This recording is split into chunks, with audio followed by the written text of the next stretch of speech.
Crafty.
Okay, before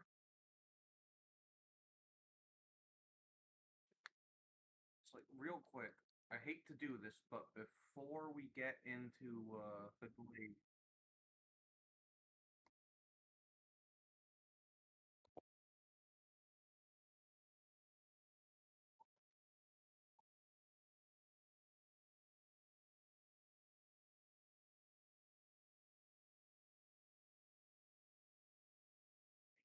uh, before we get into the glaze, and there will be glaze because this episode was fucking great. They cooked up, bro. They cooked up a 5 course meal with this, bro. There is something I want to just get out of the way. I think that next week's episode is like going to achieve the impact of this episode being the Almighty. Oh no, I mean I'm expecting the Almighty, and we're gonna talk about that when we get to it because we're definitely. I'm about to be going like frame through frame, like start to finish here on what we just got. Shout outs to Manga Europe on Twitter for having the screenshots. He's always cooking with these high HD quality screenshots because this is wild. By the way, he's expecting to break down the episode. No, I haven't seen it yet. I haven't seen it yet. I've been kind of trying, not. I'm trying to. I kept trying to avoid spoilers because I watched it a little bit late because I was at an anime convention. I was at an anime convention for 2 days, and I got pictures of all that stuff, which I'll probably post on my Discord and whatnot. But Or should I wait till we get to the glaze? I don't know. we can wait until we get into that point. Like once again, we're gonna go through all of this because there's so much stuff that happened here that didn't even happen in the manga. In fact, this whole episode, you could honestly say to an extent, is just straight up just anime original content from here on out. The whole episode, just anime original content. We'll talk about all the other crazy stuff at the end. I just want to talk about the episode and nothing else until we get near the end, and then we can talk about all the other stuff what happened or like what people's reactions were. We'll talk about all that later because right now this is ridiculous and we need to get into this because they just fed us a 5 course meal out here. Like holy shit, a 5 star course, like Jesus Christ, dude. Like where to even begin on this? Like where to even begin, bro? Like you got Ryu and Jugrum going crazy with their stuff. Jugrum, by the way, 300 IQ play, just 300 IQ play using the fucking glove and making him use Let's Chill. We'll talk about that because Yeah, people are. we'll get into that later. He he it forces you to use all your power. and whatnot. But Jugrum, he does. He remember Jugrum, he doesn't have the ability to like draw in reishi. So when he uses all of his reishi with that glove, he's cooked. Like he can't. He's done.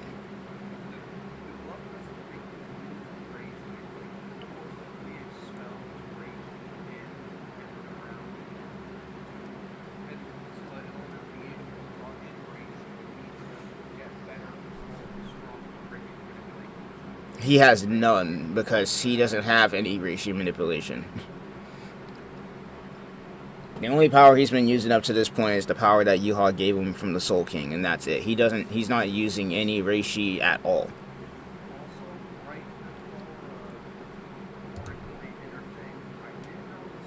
Yeah. No. Yep. He did get his almighty back, and we're gonna talk about that. We are gonna talk about that because that's the big thing that a lot of people are talking about right now. Is what the hell happens now? But I think a lot of people probably didn't catch it because there's so much stuff that happened this episode. I don't think a lot of people caught it. But at the end, when Jugrum was losing his powers and Orihime was, rejecting Yuha and herself, he did get it back, and we have screenshots of that. So we do have screenshots of that. And once again, that's gonna go into later. That's gonna be in a later portion of the podcast too, because once again, it's one of those things that a lot of people, especially the power scaling community, think that, because Yuha didn't, I guess, see that shit coming, even though he wasn't using the Almighty at that point, then it's like, whatever, but he just got it back at the very, very end, so it is what it is. We'll talk about that later, but either way, like, first of all, what were your impressions? Like, what was your reaction to seeing, all the stuff that you saw as far as, like, old content or even new content? Because some of the stuff was new and some of it was old, but for the most part, a lot of this was new. So, like, let me know what you thought of this, because I know I was going crazy.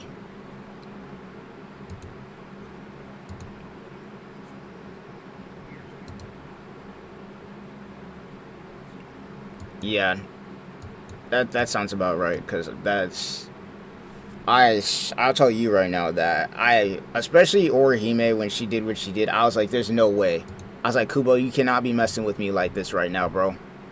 And then you had Rukia being able to fight with Ichigo. Chad, you know how crazy it is? This episode went so hard. The budget went so crazy that Chad got impact frames, bro. Chad got impact frames in this episode, bro. Like, that's crazy. Also, I think your mic is going in and out. Yeah, you sound a little bit better. I tried to turn you up a little bit because I couldn't hear you at first because I think your mic was going in and out. But they cooked with this, dude. Let me know if it happens again and I can switch to my phone. Yeah, no, you're all good right now. You're all good right now. But like me personally, we just get straight into my favorite portions of the episode. Obviously, I like that they had Ichigo and Rukia doing like a kind of tag team at first. I like that they were doing that. That was nice. That was nice. I like it. Oh boy, what we got? What we doing? What was she doing to Yuak's reaction in Shikai? I know, she was freezing it. I saw that too. She was able to freeze it. That is raw reishi. That's raw reishi, bro. That's raw reishi. Can't deny it. It's true Bankai to freeze raw reishi. I mean, technically he doesn't, but hey, fuck it. No, stop the bullshit. He doesn't need to do that. Fuck it. We have it. Just because you said that, I want Toshiro to bring his ass up in here and start doing shit. Fuck it. Just have him. Have everybody jump him at this point, man. Like, that's how. Like, you gotta think about this. Yuha was doing everything that he was doing in that latest episode without the Almighty. He didn't even get it until the very end. That was all just the Soul King's power that he was using.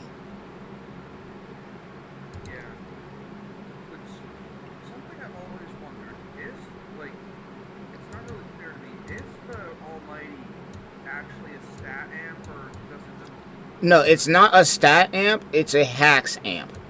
That's what it is. It's not a stat amp. It doesn't give you stats. We gotta make that beautifully clear. It does not give you stats. It only gives you the hacks, and the hacks specifically being, as we saw, the ability to see into future and change it. What's crazy is I was impressed by the shit Orihime was doing in, like, episode 2. Oh yeah, that's what I was saying. I was like, yo, Orihime popping off in episode 2, but then they just come out of nowhere and say we ain't done yet. Job's not finished. They said job is not finished. Yo, she was like me when I play Mercy, man. Just lock it in. Also, can we just talk about how like Yuha is like probably one of the smartest PvP players of all time, bro? Or not PvP, but like hero shooter players of all time. He saw that Ichigo was getting healed by Orihime and finally said, "Fuck it, we're gonna target the healer now." He said, yeah, target the Mercy, bro. He said, "Target the healer, bro. We gotta get him out of here, bro." They cooked, dude. Also, like, dude, like I there's too much, man. Orihime popping off. Rukia popping off with Ichigo a little bit. That I like that, and I like their little bit of banter that they had there. You know, before they started fighting Yuha. Like Ichigo's new abilities. Like at this point, bro, the theories we got for Ichigo's new abilities at this point, because, oh my lord. Well, here's a question though: was the like that barrage of attacks that Orihime healed through, was that pre-fired or was it buffered after he noticed she healed each time? Because if it was pre-fired, I don't even know, but that either way that's insane regeneration, because she got pierced by Yuha. Like the Ryatsu pierced her so many fucking times, dude. Like the shit was so graphic they couldn't even show it completely. Yeah. Which is insane, because it's already, like, Bleach is already uncensored like a madman, bro. Like, we've been seeing people get their heads cut off and all sorts of shit. So, it was that gruesome, dude. And Orihime just wouldn't stay down. She would not stay down, bro. That is an insane durability feat, and let alone like, the healing feat. Well, technically it isn't a durability feat, it's an endurance feat. Oh, no, you'd be an endurance feat, not durability. Yeah, be an endurance feat, but that's still crazy. But, like, still, she was still, even though she was healing, she was still feeling all the pain. Yeah, that's the, yeah. Now, one big thing that I want to talk about with this episode, though, is, like, with Orihime showing off the way that she did, you know, it kind of once again alludes back to what Aizen said about her powers beforehand. Yeah, the Aizen Blaze. Yeah, where it's like her entire ability, it's like, it rewrites the laws. It literally is just like, it rewrites phenomenon. It's like phenomenon rejection, we know that. And it just violates divine law, and we just witnessed that shit. Because she not only rejected herself, but she also rejected Yuha entirely. And once again, we're going to have a giant portion of this podcast where we're going to strictly talk about theories, because at this point, I don't know what's going to happen anymore. I have theories of what could possibly happen, and this also kind of concludes with Ichigo's Bankai, because I think we're going to see another version of it compared to the one we just saw today. The fact that they lied about the episode title the whole time was crazy work. Oh yeah, no, that's crazy, because everybody thought that this episode was going to be talking about Renji and Rukia, but instead we ended up talking about Orihime and Ichigo. Like, that's a crazy twist. Episode in the poem last episode and then the title card. They faked us out. They faked us out because we were all expecting Renji and Rukia. That didn't happen. Well, no, I was expecting it to focus on the Yuha fight because, like, the voices in the poem, the last episode, were Ichigo and Orihime. It's like they figured this out. Like, the episode title we believed was "Defend You." But yeah. Then at the end, flower drop, "Life to defend you." Yeah, life to defend you. Yeah, they faked us out with that. Well, they even faked us out with the title though, because the title, if you go into the manga, it has Renji and Rukia on it though. That's why I say we got faked out. A lot of people thought that it was going to be more of a Renji and Rukia kind of episode along with Bleach. Well, I mean, along with Ichigo and Orihime fighting against Yuha. And I'm not even going to be surprised. Based on the opening, once again, that we saw. I'm assuming Renji's going to join in soon. Which means that, once again, we're going to go into the theory stuff later. Because there's a lot of stuff that we need to talk about here. But another thing, let's just go ahead and get into this. Is what did you guys think of Ichigo's new transformation? Because I think this shit looked insane. Like, did you even expect that was going to happen? Because I didn't see that happening at all. No. By the way, the Orihime memes that have been going around... Oh, yeah, no, I already posted one of them in my group chat for Bleach with the Souls that I'm in, where it's like, they got all the Orihime memes, the the Super Saiyan 2 Vegeta speech where he blew himself up, but it's like Orihime instead. It's been beautiful, man. Check But the, check general. I just posted one of the favorite memes I've seen. It's not even an Orihime meme, it's a Renji meme. let me see this. Let me see. Go back to this journal. I think I have a section for memes, so make sure to just post that in the meme section. I don't want the general to get too clogged up. But let me see. Yeah, no, it's all good. It's all good. It's all good. Oh yeah, and this motherfucker said his girl to say this is a this motherfucker said his girl to fight Yuha while he was flexing on some minions. Hey, those minions are Soul King powered though, so they ain't dying anytime Do soon. you even know that in the manga, or is that new information? That is new. We didn't know that in the manga. In fact, in the manga, you don't really see anything about the statues. In fact, the statues, that's how, once again, this is how crazy this episode is. The statues are getting more screen time. Dude, the statues, the Soul King statues are getting more screen time, dude. Like, is that a Chad upscale? It has to be, bro. Chad is out here fighting against Soul King empowered statues. That dude, bro is fighting against Soul King powered statues, and he's cooking right now. Also, I love how in every single shot after Renji pulled up, Renji was in front of Ganju blocking him from the Yeah, no, like, bro, it's like, yo, we're glad to have you here, Ganju, but let Chad and Renji handle this. Yeah, no. For anybody wondering, Bleach is trending with over at least 200K on Twitter right now. It's almost about hit. I think it's at 300 at this point. So we're eating good. And then the INDB did a whole entire article talking about how Bleach basically surpassed every single, like, the Dragon Ball, One Piece, Naruto, all their biggest episodes. It completely surpassed them. So we're eating good right now. Last week after the Perfect Crimson, I was telling myself, look, Perfect Crimson is a great episode. Oh yeah, but it's not touching this, which is insane because Perfect Crimson was amazing, dude. Like, I legit thought the Fire was probably gonna be the best episode. And then Kubo said, nah, bro, Job is not. Right now, you know Kubo was jumping for joy when he saw this shit animated because, like, dude, the Orihime slander that people were seeing before this was insane. And now you got everybody on Twitter talking about, after this shit, don't matter if you're a Bleach fan or not, bro, we better not see, not a single person trying to slander Orihime, bro. They were there talking about some, bro. I better not anybody hear nobody talk about Orihime when it comes to this shit. Don't even try comparing her to, like, Sakura and Nami or any of these other female cast characters, because she clears. It's not even close anymore.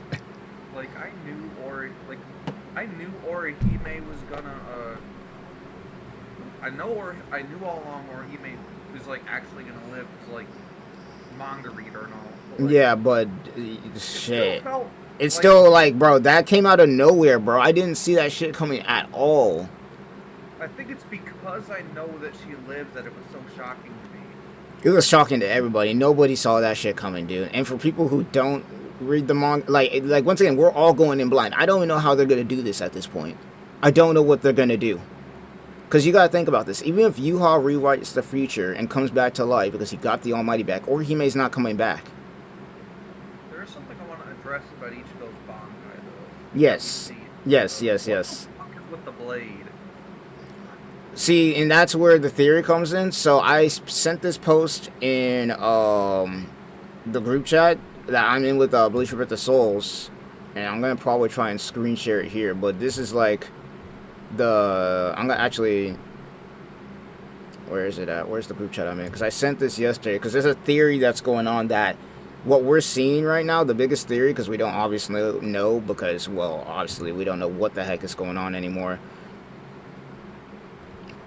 But there's a theory that what we just saw was only like one side of his powers, and that his Bankai might have multiple different forms, and what we just saw was potentially just one of them. So I'm gonna. Oh, bro had shadow clones. Oh yeah, no, that was. I don't think. See, here's the thing. Everybody's calling them shadow clones, and I think they're actual physical clones, but it's not shadow clones in the sense of like they're like copies of himself. I think those are actually just himself, but manifested in the chaos of the spiritual pressure that he's using, because he's using he like you already acknowledged it, but he's using the spiritual pressure of that Soul King has, the chaos spiritual pressure. Or what if it's fate manipulation and he's pulling himself? That's another theory that people are talking about, is that those might not even be shadow clones. That might be him jumping from future to future and changing the shit. And it just manifests like it's a shadow clone. Like, once again, that's the biggest theory right now, is we're really getting into the theory shit right now, because, you know, at this point, it's like one of those... The brown skin just looks weird, I'm gonna say that. I don't mind it too much. In fact, me personally, I think it kind of coincides a little bit with his, you know, the form that he's using here. But, like, this is the theory, so I'm going to send this in the Soul Society right here, so you can see it. But I'm sending this in, and this is the theory, is that he has a Bankai right now, the one we just saw, that's based mainly off of his hollow powers and his soul powers, which is what we just saw. He has one that fuses both, which is the one we saw in the manga, where he puts both his swords together. And then he's probably got another one where it's based on his Quincy and soul reaper powers specifically. And I think the theory is that we're going to see an alternate future, because we still got 5 more episodes left. Keep that in mind. We're probably going to see an alternate future again, where he's only using his Quincy and soul reaper powers. And then we're also, the final one that we're going to see is going to be him combining both. And then that's when he's probably going to break the Zanpakuto. What I think Kubo is trying to do here is, we talked about this, I think, in podcast episode 2 or 3. But he's showcasing all of these futures of what could possibly happen. And then they're probably going to do a thing where they zoom out, and then the actual reality is what's there, with Orihime and Ichigo being there. And then he breaks the Zanpakuto and then goes into his whole speech of, you know, of despair and yada yada yada and so on and so forth. And then we get into the eyes and shit. But even then, I don't even know about that, because we still have Jugrum. I mean, we still have, what is it? Not Jugrum. We still got Byakuya and Toshiro fighting Gerard. He hasn't used the Ashwayland to kill Gerard yet, so he's still sitting out there fighting those two. It was so weird to me how, like, where the fuck was Gerard? Because, like, we saw reaction shots of them looking at... Yeah, everybody saw that shit, bro. That's literally how crazy that was. Everybody saw that. Also, theory time, Mugetsu translates to moonless sky. Oh, yeah, no. Yeah. Oh, yeah. So, does that put these Getsugas above Mugetsu? Yes, easily. Are we talking, what freaking me? This is bad, bro. Mugetsu at this point, bro. It's not even his, like, right now, Mugetsu is probably, at least right now, probably not even in his top 5 strongest forms anymore, based on what we're looking at right now. Because his regular Horn of Salvation, we already know that's stronger than Mugetsu. Then we got this form. We still got the true Bankai that we're going to look like, which is him combining both his swords together. Then we just got this transformation, and if my theory is correct, we might even see another version of his Bankai where he's only using his Quincy powers, which is crazy with his Soul Reaper powers. Because, like, people are thinking that if he does get, like, a Quincy version of his Bankai, it might be something like Bleach Brave Souls a little bit. He might still be using the sword, but it might be like some bow type shit or whatever. Who knows?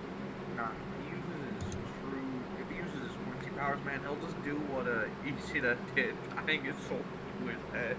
Man, I don't even know anymore. Like, once again, I love this so much. Like, I feel like we're watching Bleach again for the first time. We got theories. We got people talking about all the new shit. It feels like we're back in, like, you know, the 2014, 2015 era again.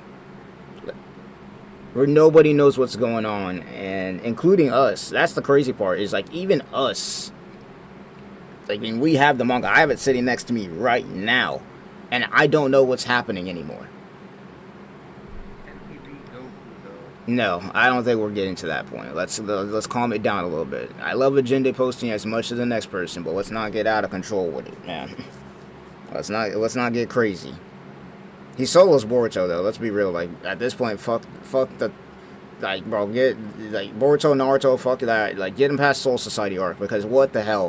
1,000 Year Blood War is overkill at this point.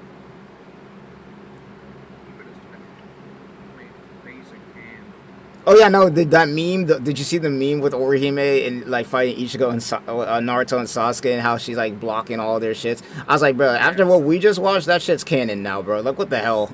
She just like she literally just she just literally like removed Yuha entirely. Like that's an insane feat. That's Soul King fused Yuha, bro. That's not fodder. That's a Soul King fused Yuha. Now we know he's gonna come back because he got the Almighty at the end of the episode. We know he's gonna come back, but like, she still did it. Like that's an insane feat, which also goes into Orihime's powers being like mental. It's all mental for her. It's literally all mental. Because people are talking about, oh, maybe she got that strong because she really started to like get pissed off. No, it's like her love for Ichigo was so crazy. She wanted to protect him so much that she literally just completely like rejected herself and Yuha at the same time, bro. She said, if I'm going out, you're going out with me, bro, because you're not touching my man, bro. Like, holy shit. There's something I'd like to mention. Also, can we also... One of my favorite yeah. moments this episode, as weird as this is to say, is when Rukia and Ichigo were just arguing. Oh yeah, no, that's what I was talking about before. I love the banter because it's been so long since we've seen them banter like that. I love it. It's been so long since we've seen them banter like that. It's like, you know, it's like, once again, I love the banter. I love the banter. They've always, for me, whenever I've watched Ichigo and Orihime interact, it's either just like really, really good best friends or like older sister, younger brother vibe, because she's obviously older than him, bro. You know, it's always been nice watching those two interact. But, and also, speaking of which, bro, like, we got Rukia's Bankai again. Like, holy shit. Like, we got Rukia's Bankai again. Leakers were saying this episode was a Rukia downscale. No, bro. I mean, if anything, it's a kind of a little bit of an upscale. She survived a hit in her... That's an upscale, bro. She survived a hit from Yuha in her Bankai state and didn't just die immediately. Like, she didn't shatter apart. Because we all remember back in Core 2 when she used it immediately the first time, she couldn't even move in that state. Because if she moved, then she would be cracking her skin and she'd destroy herself. But she was able to use it here and actually able to move and whatnot. And this is like, it's not like she's trained with it completely yet. She used it like 2 cores ago and then she just used it here. And that's an upscale, bro. That's an upscale. Bro, I don't know what's going to happen anymore at this point, bro. Because, once again, we know Yuha's going to come back. We need... at this point, I don't know what's going on, bro. Because one of 3 things is going to happen here. This is my theory. One of 3 things is going to happen here. Either we're going to end up cutting to another future where he uses his Quincy powers, and then, you know, it's going to zoom out and yada, yada, yada. Or, like, Aizen could probably just pop... We fucking... I don't even know, man. Aizen could just... Because at this point, we need Aizen, dude. If we're going into another version of this where where they're just like, okay, he comes back or he did her sacrifice, we need Aizen right now, bro. It's not even the fact that we need Aizen. We need all hands on deck right now. Do you think what Orihime did here will be instrumental in his eventual defeat? I think so. Because there was another thing that I want to talk about, but remember back in oh my gosh, my brain's thinking about the episode so much. But remember back in the Arrancar arc, before, you know, Ichigo fought, or it was during when he was fighting Grimmjow, and he was talking about, you know, Aizen did something to Orihime when they had her there. Maybe he gave her a new power or something with the Hogyoku. So something happened that we don't know about that. And then obviously Aizen, he already knows how strong Orihime's power is because his rejection of Phenomenon, his Phenomenon rejection, that's freaking broken as hell. So who knows? And then we already know that with Fullbringers, they carry portions of the Soul King with their powers. So I think that might be the key. And I who knows, man. Once again, we haven't been, and here's another thing we need to talk about. We haven't seen that mystery character yet. Who's the mystery character, bro? We got 5 episodes in, we haven't seen him yet. 5 episodes in, we haven't seen him yet. Like, I'm thinking Tokonada, but at this point, who knows? I don't even, like, it could be, like, I was talking to some people last night while I was playing Bleach Rebirth of Souls, and it was like we had you know, a couple of theories. We think it could be Tokonada. We think it might be a Burn the Witch character that could show up because they could tie that in with Reverse London. Or you know, who knows? It might be like an exclusive Hell Arc character, so they can tie that into the Hell Arc because we know that Bleach is going to be replacing Sakamoto Days and Shonen Jump. So who knows? Do you think it could also be a character we already know but don't know much of anything about? I mean, that could be the case. Like, once again, another possibility is like, Aura from See For Your Own World. You know, that could be something. Like, who knows, man? I got a bunch of theories just spinning around my head, and bro, we're gonna have so much to talk about. Like, every Sunday, it's about to be something crazy, dude. The fact that and the thing that really hurts me right now is like, bro, since we're all going in blind, like, we gotta wait another week. We gotta wait a whole nother week until we get more at like peak fiction right now. Like, this is how literally this is literally how all the people who were watching Thousand Year Blood War before, you know, who were new to the series, probably felt every single time there was a new episode that had to drop. And it's like, bro, they needed more. And it was like the same for us, but we had already had the manga, so we had an idea what was going to happen. But this is entirely new territory that we're in. I do think that we're about to go back to like the manga canon. I think that like the fucking what's it called? Brain, please work for 5 seconds.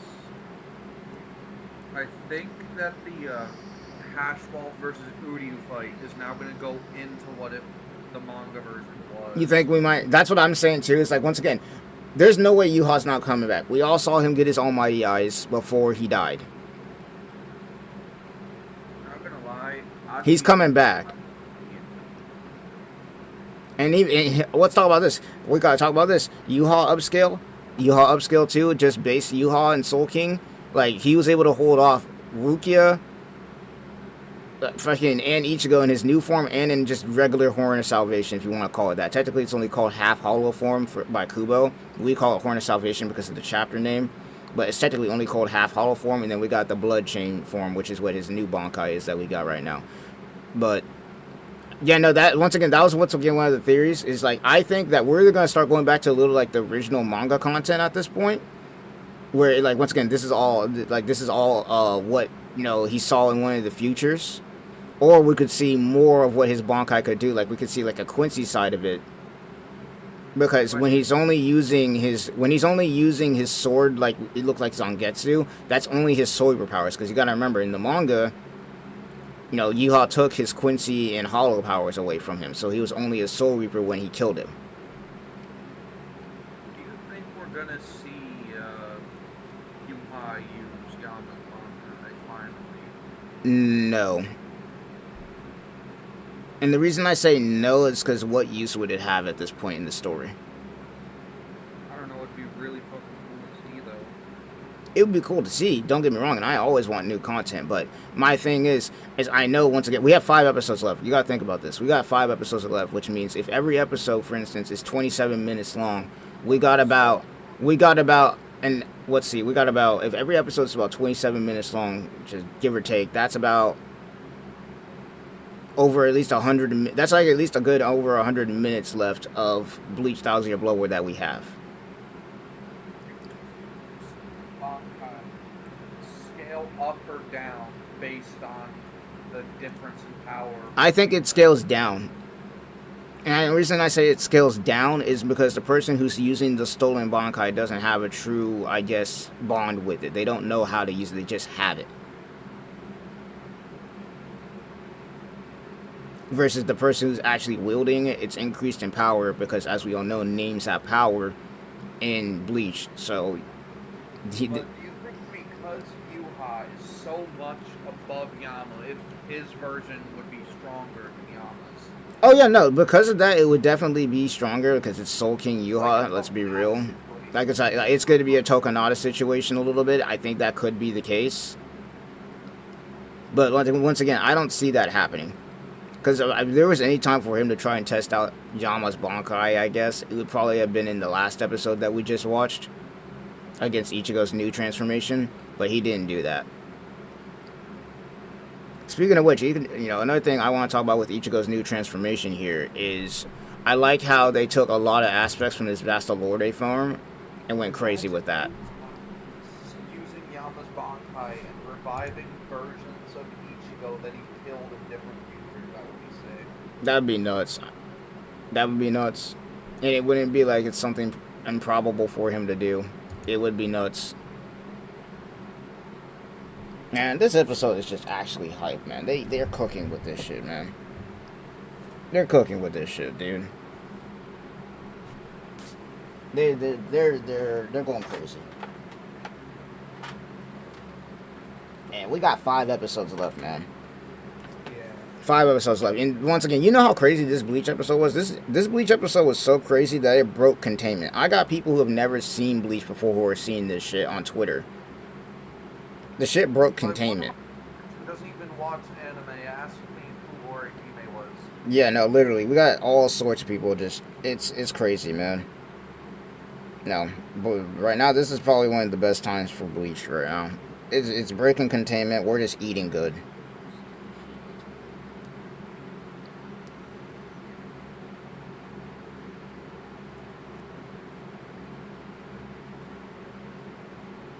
Another thing I'm looking at chat right now. Another thing to consider is that Yama's Bankai is also not full because his arm is not there, and Kubo clarified that without the arm, the spiritual pressure control becomes very difficult. Yeah, that definitely makes sense. That makes sense. But isn't that only for like a Shinigami physiology? Yeah, but you gotta think about it. When Yama used his Bankai, he only did have one arm, and that does make sense. It'd be kind of stupid for them not to make sense like that. Once again, I still think it would pop. I think, me personally, that Yama's Bankai, if used, would still definitely be stronger just due to, once again, Soul King amp. But it would definitely not be as strong as it should be if Yuha was using it. It wouldn't be at its full potential, I guess, if you want to put it that way.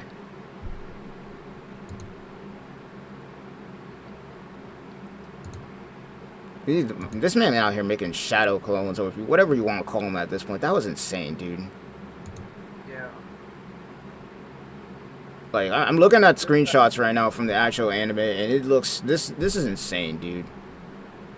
Like, that movie did when, like, Yuha was firing, like, the lasers, and he, like, had, like, the chains come out of the blade to block them. Yeah, no. There was another brief moment where he used the chains, like, it was very brief, but, like, he wrapped them around... Yeah, no, he wrapped him around Yuha, and then Rukia froze him, and then he went in for the Getsuga, but he was too late with it, and yada yada yada. We need a season 2 for bros after this episode, or Bandai doesn't like money. Literally, that's what I'm saying. If we don't get a season 2 for Bleach Rebirth of the Souls after this, I don't know what they're smoking, bro. If there's any time for Tamsoft to lock in, it is right now. It is right now. You know what's crazy is there's already somebody who made a mod for this new Ichigo form. I don't know if you saw it on Twitter. Somebody already made a mod in Bleach Rebirth of the Souls for the new form that Ichigo got on PC. Is it like a whole moveset mod or just a skin mod? I think it's a skin mod. They're working on a moveset mod. Which is... Well, first of all, shoutouts to all the people on PC who are keeping Bleach Rebirth of the Souls alive on the PC end. Shoutouts to y'all, because y'all be making hella content for the fans. And Tamsoft, I don't know what the hell they're smoking, but they need to be in this bitch making... Like, don't get me wrong. Captain Tsubasa is fine. Whatever. Captain Tsubasa is fine. But, like, bro, Bleach is your biggest thing right now, right? That shit is breaking containment. Everybody's talking about it. Even if they're not, haters are talking about it. Fans are talking about it. People who don't even know what Bleach is talking about it, bro. Tamsoft need to lock in. Like, what would a good season be right now? If they were to just announce a season right now. If they were to announce a season right now, we're definitely getting this new Ichigo. That's not even a question. Like, Ichigo... We're definitely probably going to get Yuha. Soul King Yuha, and he's probably going to end up being a zoner with a little bit of close combat functions because he does have Quincy swords. And then we would also get Adult Toshiro and then one other character. What if, like, in my opinion, the other character would be between Orihime? Yeah, Orihime now there's no excuse, bro. Orihime needs a moveset at this point.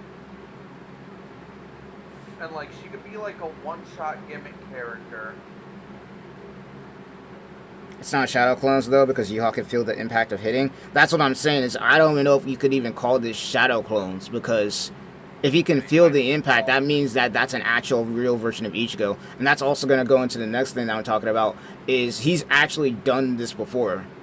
But Zangetsu, not Ichigo, but Zangetsu's done this before. So you remember back in the training arc, when he was training with Zangetsu, and then Zangetsu made like multiple clones of himself to fight with Ichigo. I think that's what this is. Wait, I just thought of an awesome gimmick for Orihime. If they were to make her each, like,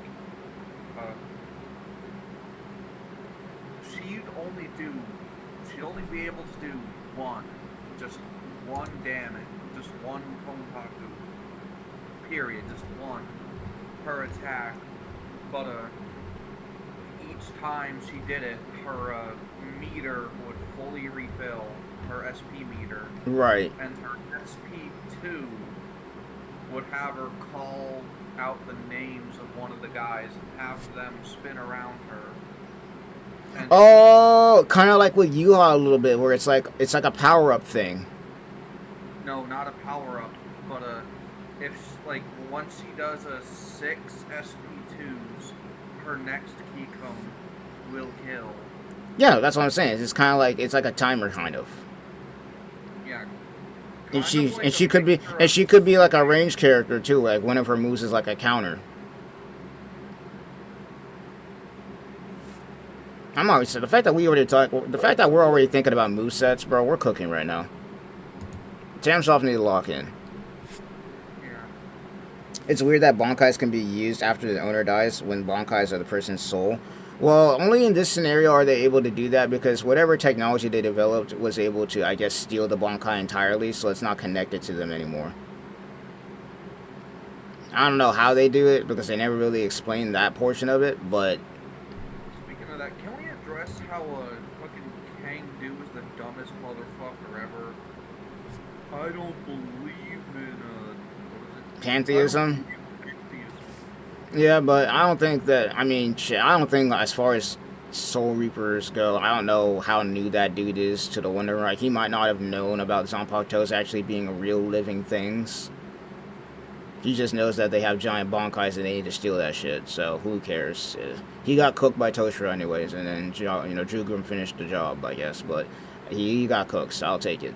Well, he got cooked by Toshiro after Toshiro got amped by, yeah, the Quincy, the holification and whatnot, which I wish he would use more, but hey, we at least get to see it once. He was only able to use it because of the pill. Everybody was only able to use it because of the pill. You don't get it, Shikai? Bleach needs another mobile free-to-play gacha? Nah, bro, we need another fighting game. We need like an RPG or something, bro. I don't even know at this point. Give us as weird as it sounds, give us a Xenoverse game, man. Like, no, literally, at this point, give us a Xenoverse game. Give us a Xenoverse game, or give us, like, I don't even know. Something where you can create your own character at this point, because we got so much content to work with now. And we're not, like, you gotta think about this. We got all this new content, and then we're not even talking about the Hell Arc, Burn the Witch, See for Your Own World. We got so much, like, Bleach has a bright future in front of it right now, dude. And it's crazy. Like, 10 years ago, you told me that this is what we would have been getting now. I would have thought you were crazy. I like, this is literally everything that we're getting right now is what Kubo wanted to do 10 years ago. Which means the manga that we're getting right now should have been longer, but because obviously Shonen Jump, Shueisha, and all them rushing him, we didn't get it. Plus he had his health issues. But that's insane to think about. That the manga that we got currently would have been longer if they allowed him to cook and if he didn't have his health issues. Apparently, like, they actually wanted to force him to go for 700 chapters instead of 686, but, like, apparently Kubo himself was, like, begging to just be over. Yeah. It is what it is. We're getting this peak now, so who cares? We're getting this peak now, so at this point, hey, maybe that was a blessing in disguise if you really want to think about it. Because imagine if Bleach Thousand Year Blood ended up coming out with an anime back then with the filler problems and the old animation studio problems that both Naruto and Bleach had with them doing it weekly. We wouldn't be getting this right here. Yeah. We wouldn't be getting this. So you gotta, not saying that I want Kubo to be having those health issues and that I wanted him to get rushed, but you gotta think about it. It might have been a blessing in disguise. They gave him 10 years to be able to recover, cook, and then now we're getting this. We wouldn't have gotten this otherwise. Everything happens for a reason. Right before the Getsuga Tensho, he collects all the clones, which makes me think everywhere he goes, the spiritual pressure scatters and kind of like physically manifests. Yeah, I think so too. Like once again, let's see if I can go and search up when he was fighting against Zangetsu. He made clones.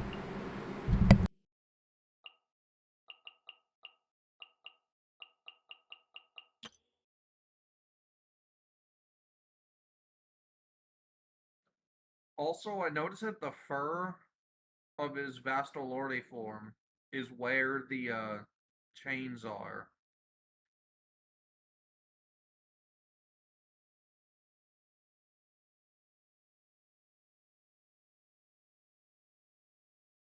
Did you notice that?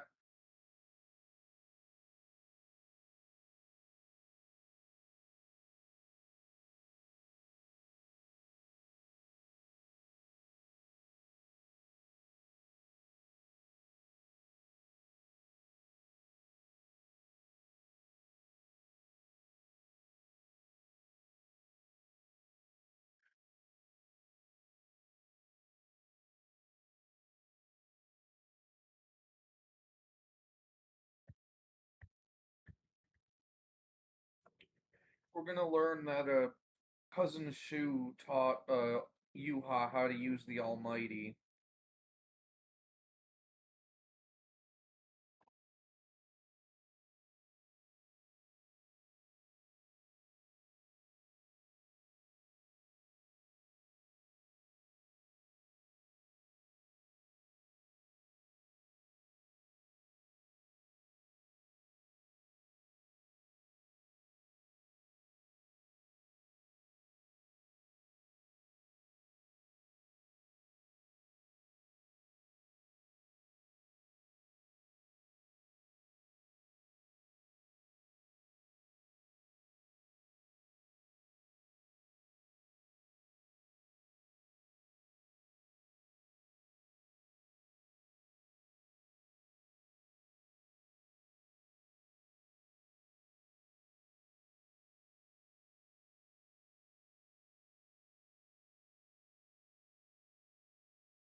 Did Bro go AFK?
Yo, HBC, you can hop in the VC if you want. I think Bro's AFK right now.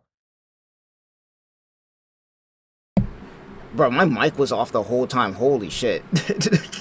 Oh, I thought you were AFK. No. My mic got turned. I accidentally turned my mic off. No, I was talking about that. Is like because I was talking about chat. There was somebody in chat talk about that. We saw the Almighty at the end, but when the first, right after the first Getsuga, when we see him pull out the multiple eyes and hit Ichigo, that's a manga panel, and that's when he gets the Almighty back. And that's what I'm saying. That as far as the manga is concerned, I at this point, we've already should have seen Ichigo's Bankai get broken because, um, it's at this point where he uses all the eyes, and then he starts, Ichigo starts falling into traps and whatnot, and then, he starts talking about how he can see, he can see every future from the grains above, and all of that stuff. And then Ichigo goes into that portion where he starts talking about despair and how he's already faced it before, and then goes into his Bankai, and then it gets broken. But that's not what happened here. This is all new stuff.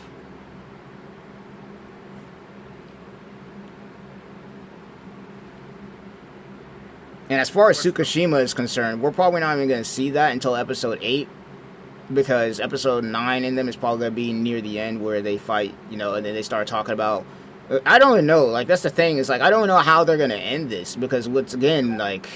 Change how Ichigo's Bankai works. Where they make it so that, because his Shinigami and Hollow are merged, they make it so that his Hollow regeneration can fix his Bankai just passively. Yeah, but no, I don't think that's going to happen because I still think that we're going to have that panel where Tsukishima ends up stabbing Ichigo and then makes a pass where his Bankai didn't get broken and then Orihime is going to fix it. But once again, that's the thing. I don't even know what's going on here because we just watched Orihime do a all or nothing and just nuke Yuha from existence, so... But this new form looks so sick. By the way, for anybody wondering, this new form is in Bleach Spirit Souls right now. I'm going to be summoning for it. And then we're going to do a showcase, because what the hell? The banner's already fucking live? Yeah, they put it live the day the episode dropped, just like they did with Yoriichi. The banner's been live. Oh, I did not know that. The only reason I haven't summoned yet is because I'm going to probably end up doing another live stream after we're done doing this, and we're just going to talk about Bleach. We'll be playing Bleach games. Bleach Souls, Rebirth of Souls. I might even try to get Soul Resonance to work on my PC so we can get that going. Or I might just play it on my phone and then screen share it. But no, we're cooking right now. Not gonna lie, if Soul Resonance was on console, I'd still play it. Like, bro, if Soul Resonance was on console, I would be playing it on console. I'm playing it on my phone right now, but they need to put it on console. Could Tsukishima theoretically just abort baby Yuha if he landed Book at the end on him? No. Tsukishima's ability is to insert himself into the past of somebody and then make it to where they see him being there. Like, once again, in normal circumstances, obviously Ichigo defeated Aizen by himself and then Kisuke showed up later.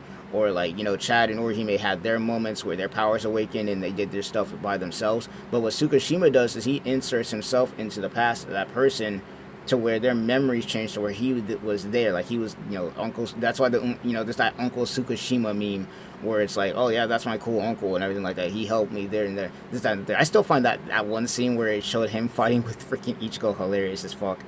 When he fought freaking Buster Eyes, and I'm like, bro, damn well you weren't there, bro. Like, what the hell?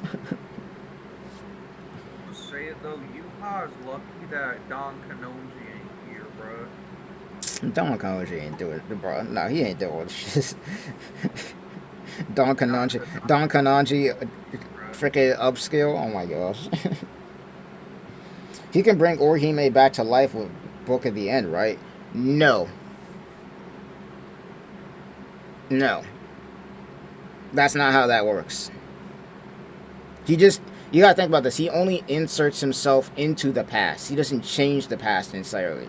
He just inserts himself. That's why it's a broken ability. It's because he can make a new past with himself in it. Like, once again, take for instance Ichigo's Bankai getting broken. It's broken in the future by Yuha, but then Ichigo gets stabbed by Tsukishima, making it to where Tsukishima can make an entirely new past with him in it, where Ichigo's Bankai didn't get broken.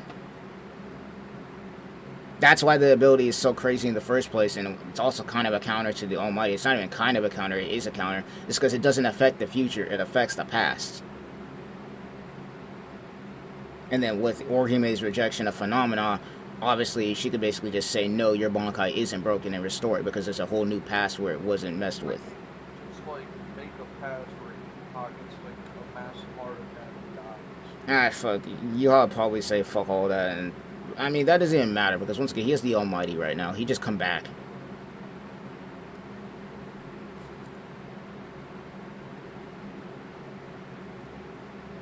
He would just come back, but now they're cooking right now, man.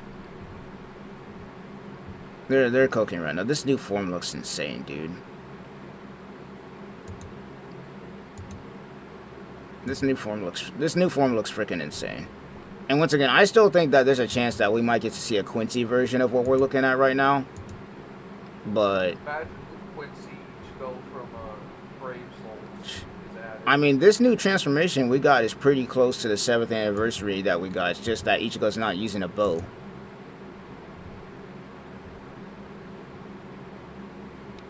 That's like the one big difference here. Is he has the chains and everything, but he's not using a bow. It's pretty close to the 7th anniversary version we just got, like a couple years back.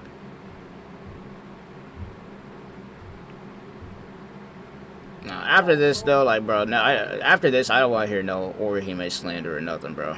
By the way, after seeing what Yuha's lasers look like, I'm convinced that the 11th anniversary Aizen is a Soul King form. It might be. Same exact colors. It might be, and like, okay. Imagine the theory. Okay, this might be another theory, and maybe I'm tripping, but imagine, okay, we get to Aizen, and either one of two things is probably gonna happen. Either we see this man completely unsealed, and just go pop off like that, or he just pops Bankai. Because at this point, Bankai's on the table at this point. Bankai's at the table at this point, and we could possibly even see a new version or a new transformation for Aizen at this point, because he has the Hogyoku still chilling in him. You know what's crazy? I got a bag of Takis right next to me, and it's looking real tasty, but I already know that if I start chewing that shit, we're gonna pick Oh yeah, no, it's definitely gonna pick up on the mic. They about to hear this. They about to hear this man munching in the mic here in the podcast. I'm driving, unfortunately. It's all good. It's all good. Nah, bro, this episode is nuts. And then once again, 300 IQ play, like you freaking Jugrum versus Ishida, like 300 IQ play. Like, bro, can we talk about how, like, people don't talk about this now, but Ishida's smart as shit. He always is analyzing shit when he fights. He's always analyzing shit. Like, he actually figured out the weakness to Jugrum's version of the Almighty, where there's that 3-second delay where he can't see the future.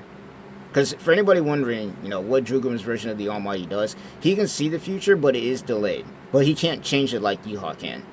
And Yuha doesn't have that delay. So it's smart on Ishida for actually being able to figure that out and then use that to his advantage. And then on top of that, I love once again the fact that he just completely uses the antithesis. The way I like, you know, that you know the way that Yuri uses the antithesis. I like the way that he's using it, because he kind of uses it kind of in like a way, like, I know this sounds weird, but like kind of like, you know, the Sharingan genjutsus, where he makes it subtle, where you wouldn't notice it.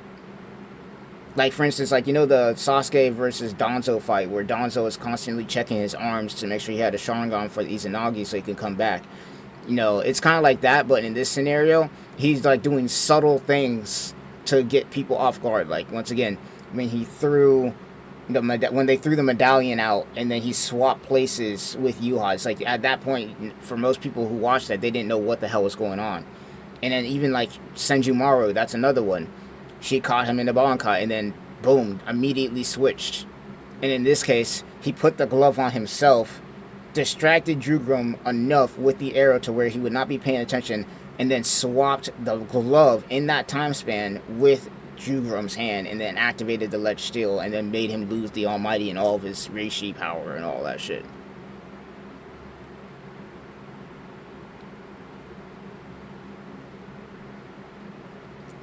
I think they actually had a scene in the manga of Uryu counting 1, 2, 3 that didn't lead anywhere. You know what I'm about to do? Hold up. I'm gonna grab my manga right now. I'm about to just grab it. Fuck it. We're here. Hold on. I'm about to just grab my manga right now, because I want to see how this went. Because we didn't get too much on the Uryu stuff. I'm about to grab my manga right now, because I have it sitting right next to me. I came prepared for this episode, because there's so much that's changed.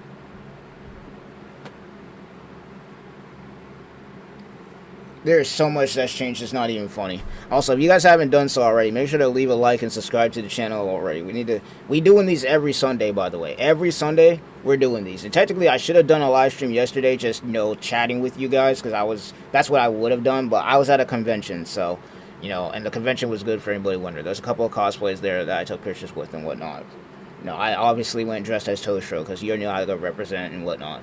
But no, normally I would have gone ahead and just done the whole thing where we just talk about Bleach yesterday and then we do the podcast today. But obviously, me being in Seattle and it being late and I was tired as hell, there was no way. There was absolutely no way. Plus, I was still just shocked from what we got to see. But let me see something. Grab this manga real quick because now we in deep right now.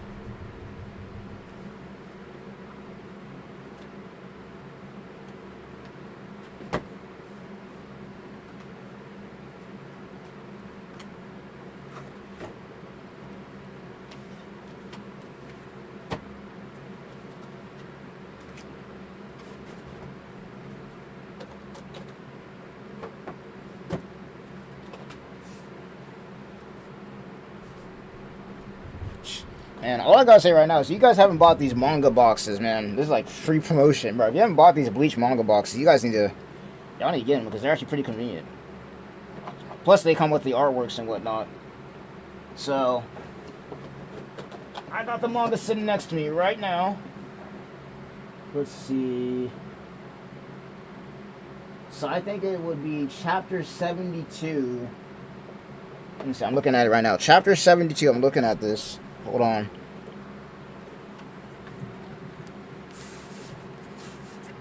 So, I got chapter 72 in my hands right now, bro.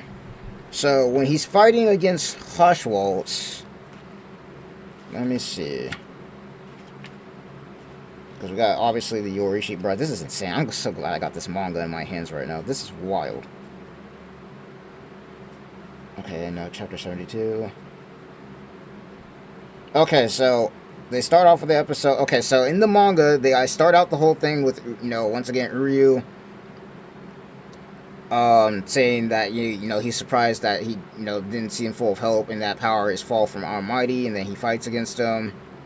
We got the statues popping up. Ichigo's fighting with the statues, and then Chad, them take care of that.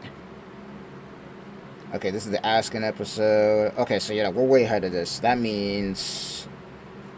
Okay, yeah, no. It's definitely not 72, so hold on. Hold on.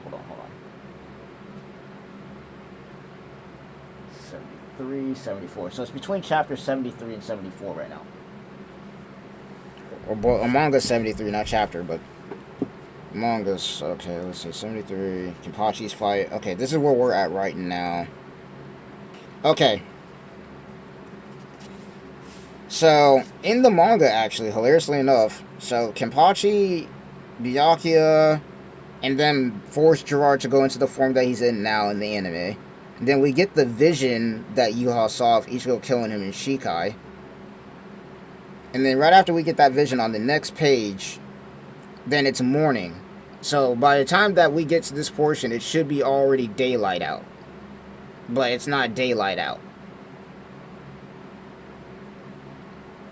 And obviously Uryu's out here fighting for his life against Jugurun because they're going back and forth with the balance and the antithesis. Alright, then it keeps going, and then Ichigo and Orihime walk in, and then the fight starts. And then we saw this already. Ichigo goes Getsuga Tensho, Horn of Salvation. Richi and Rukia show up. Then they go to help. And then right after that, next portion, we got Jugurun with Ishida on the ground. The Jugurun and Ishida fight in the manga really was off screen, dude. Yeah. It really was just off screened. Because right after it gets done with this, then it cuts to Ishin and Ryukin showing up into the Royal Palace. And then we go into chapter 74, which is the last one.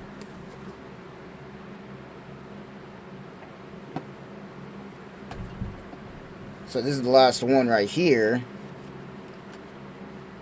And then immediately we're going into Horn of Salvation, fighting him. And then this is the portion where Ichigo starts charging at him, which is this is literally the episode we're watching right now. So the episode we're watching right now, or actually that was the last episode. So last episode we watched at the very end, Ichigo goes charging in at Yuha. Yuha blocks it, and then Ichigo goes into the Grand Race Sero.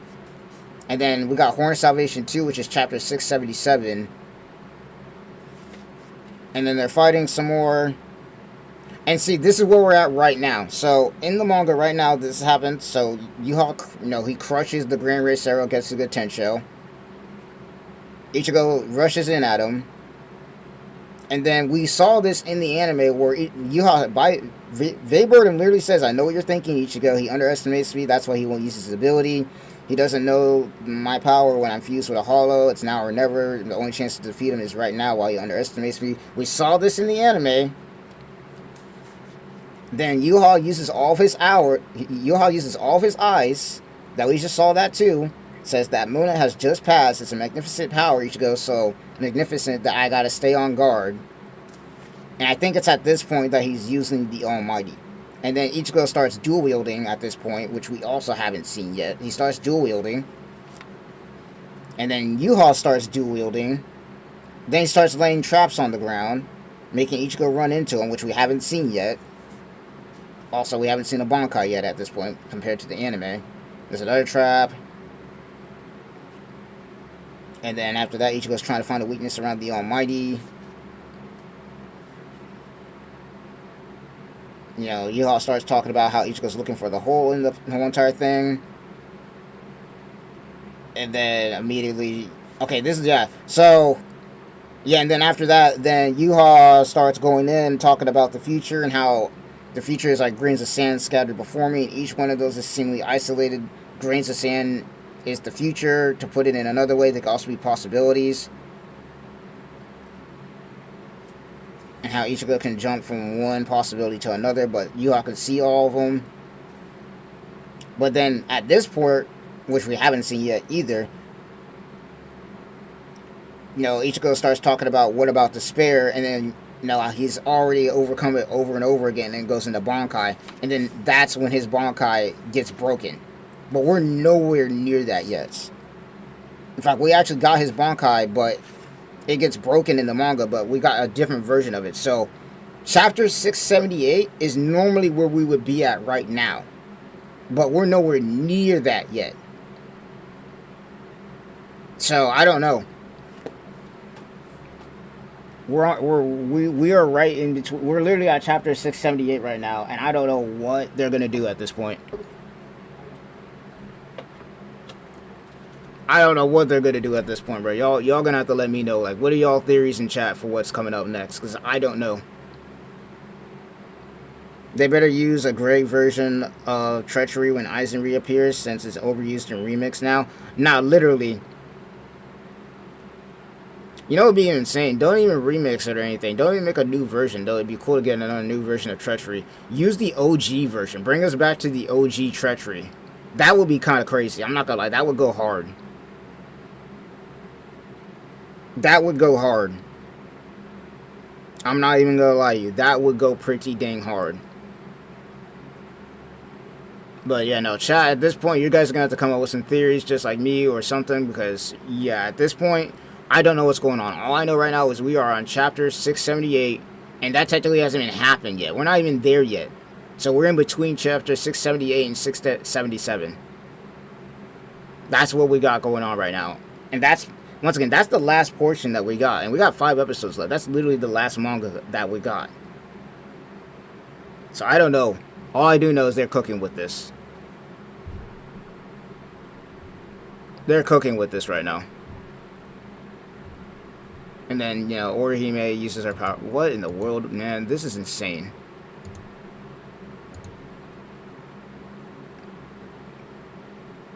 This is actually insane, dude. And once again, this episode's so freaking good that it broke containment, dude.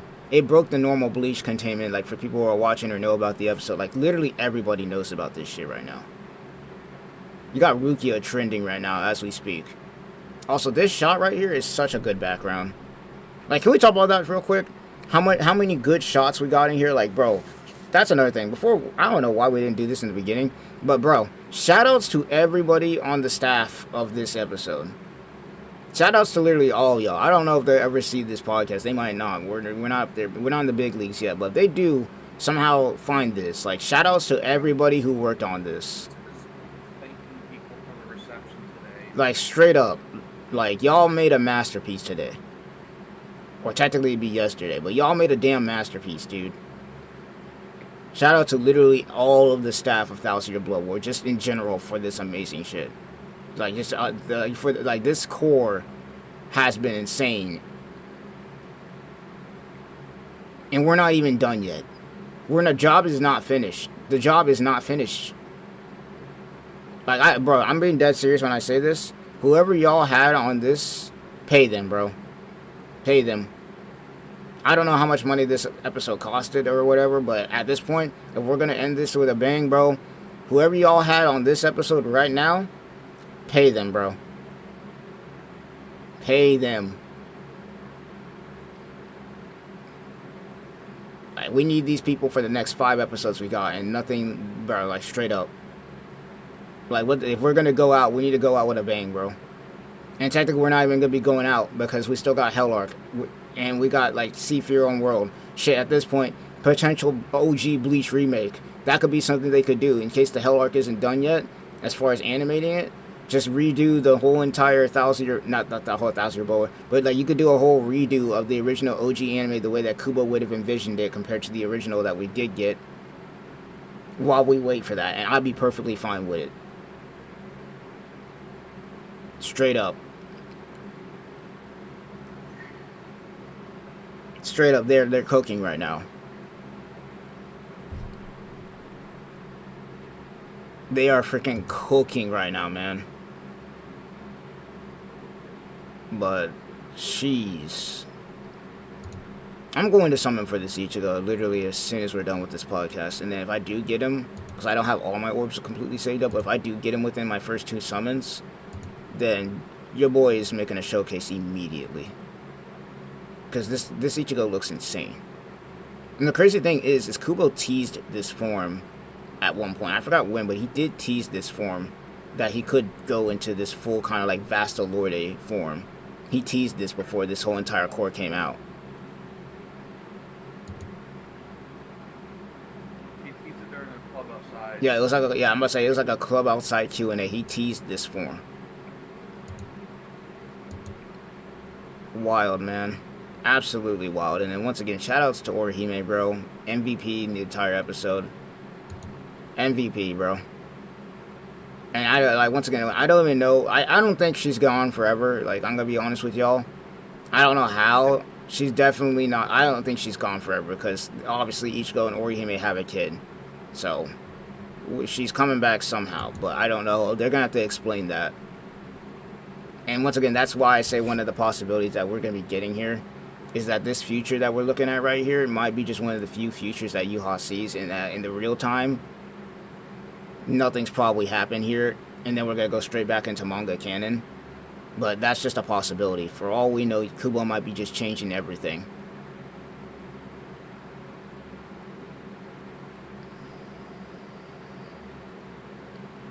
Episode 7 has the highest budget in this core, I guess, 2 to 2.5 million. Do we got a source for that? Did they just announce that? Because we're not even on episode 7 yet.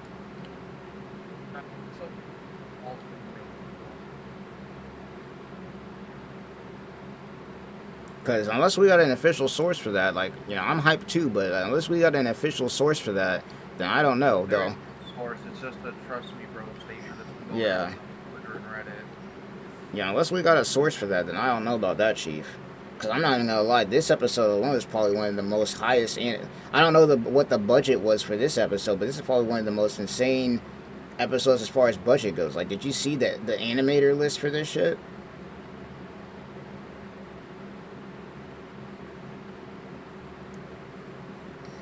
Like, jeez. I wanted the OG Gote 13 versus Quincy's movie, but that's probably never happening. Yeah, we might not ever get that. I mean, it's definitely something they could do. They wanted to expand on the original Gote 13. They could do like a short special. Like, I could see them doing maybe a short, maybe, I don't know, 3 to 5 episode special of just the OG Gote 13. The OG Gote 13 and, you know, how Yama recruited them and how the original Quincy War went. It'd be good. It'd give us some more lore on the originals and how strong they were. Because the only thing we got right now for them is we got artwork of what they look like and what their squads were and who they are. That's it. We don't know anything else outside of that. I don't know how are we getting back to normal manga content when this Bankai is completely different. See, and that's what I'm saying is I think that what we just witnessed here was just one of the futures that Yuha was seeing with the Almighty. But even then, I can't even say that. Because here's the thing, I can't even say that. I'm wrong on that. Because he didn't have the Almighty at this point. He didn't even get it until the very end. So, yeah, no, how the hell? See, no, I didn't even think about that. This whole time, he never had the Almighty on. No, they're changing the whole thing. They might be changing the whole thing. Because this whole time, from start to finish of their battle, Yuha never turned on the Almighty. Which means that I don't even know if this is an alternate future. What the hell?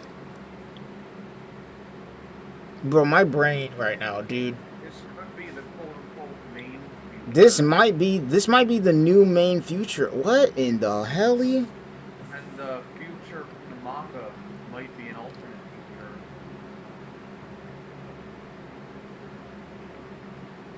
Because no, and see, here's the thing. We saw it in 2 trailers. 2 trailers we saw where they had a picture of Ichigo's Bankai, his true Bankai that we saw in the manga, broken in half. So that's gotta happen at some point. Hell, we saw it in the ending version of we saw the ending OP where Ichigo's swinging his Bankai and it's in the manga version. So that's gotta happen. Bro, I don't know what's going on anymore. No, that's gotta happen. I would say that it's changed completely too, but no. The fact that they showed the manga version of his Bankai already, nah, that's gotta happen.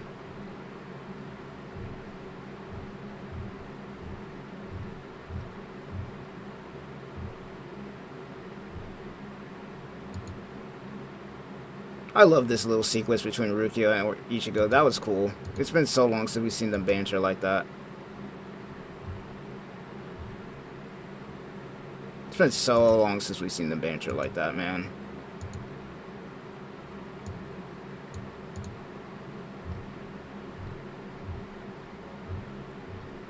And what a transformation, dude. I'm summoning for this as soon as this podcast is over, man.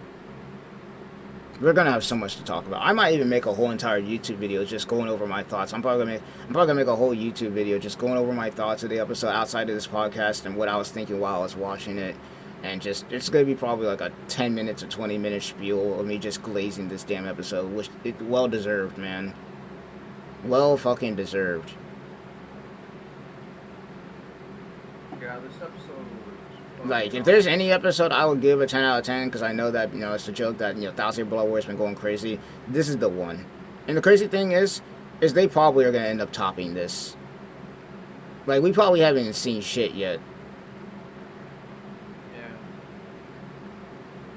I do think that the cloak looks a bit strange in some shots. Like, that shot right there, it does look a little strange.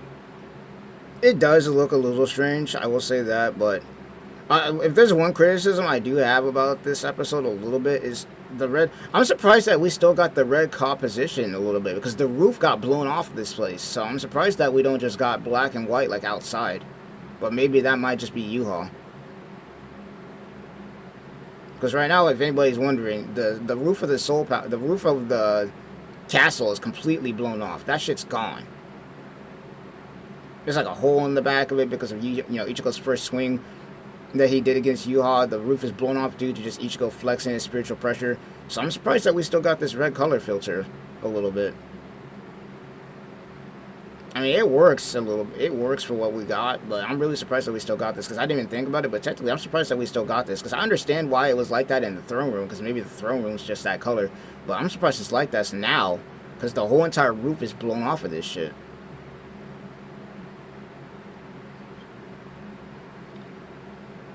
Even if this is just one of his features, it's still Ichigo's new Bankai. No, I'm not saying that this is a fake form or anything like that. No, this is definitely Ichigo. No matter what, even if this is one of alternate futures, this is what Ichigo's potential. This is what he could do.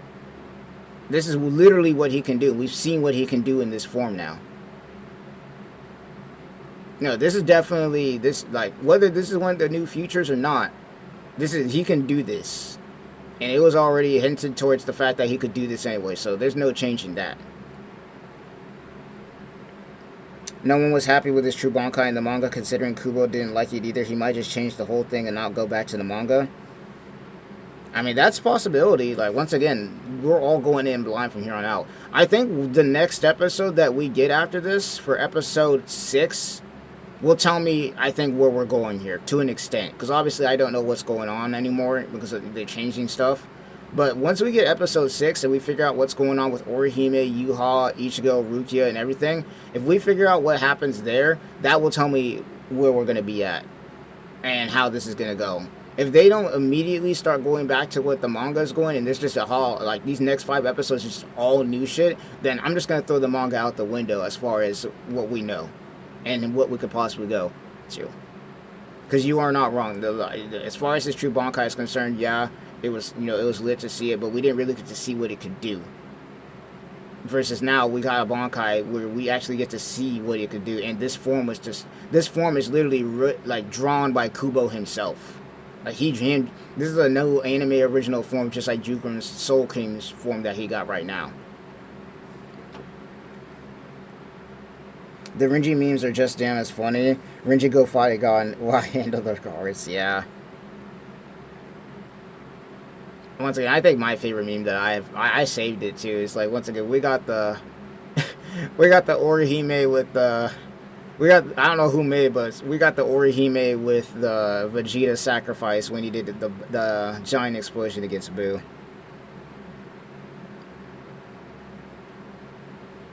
Oh, this might actually be a Bankai that's only him tapping into Shinigami powers, since one of the true Shikai swords represents his Quincy side and the other is his Shinigami side. And this is a single sword, while the manga Bankai is a sheath and a sword. That's what I'm saying, is like, we were talking about this at the beginning of the podcast. We were talking about this, where it's like, this might be just an alternate future where Yuha sees Ichigo using just his Shinigami and Hollow side, because this is definitely his Shinigami and Hollow side.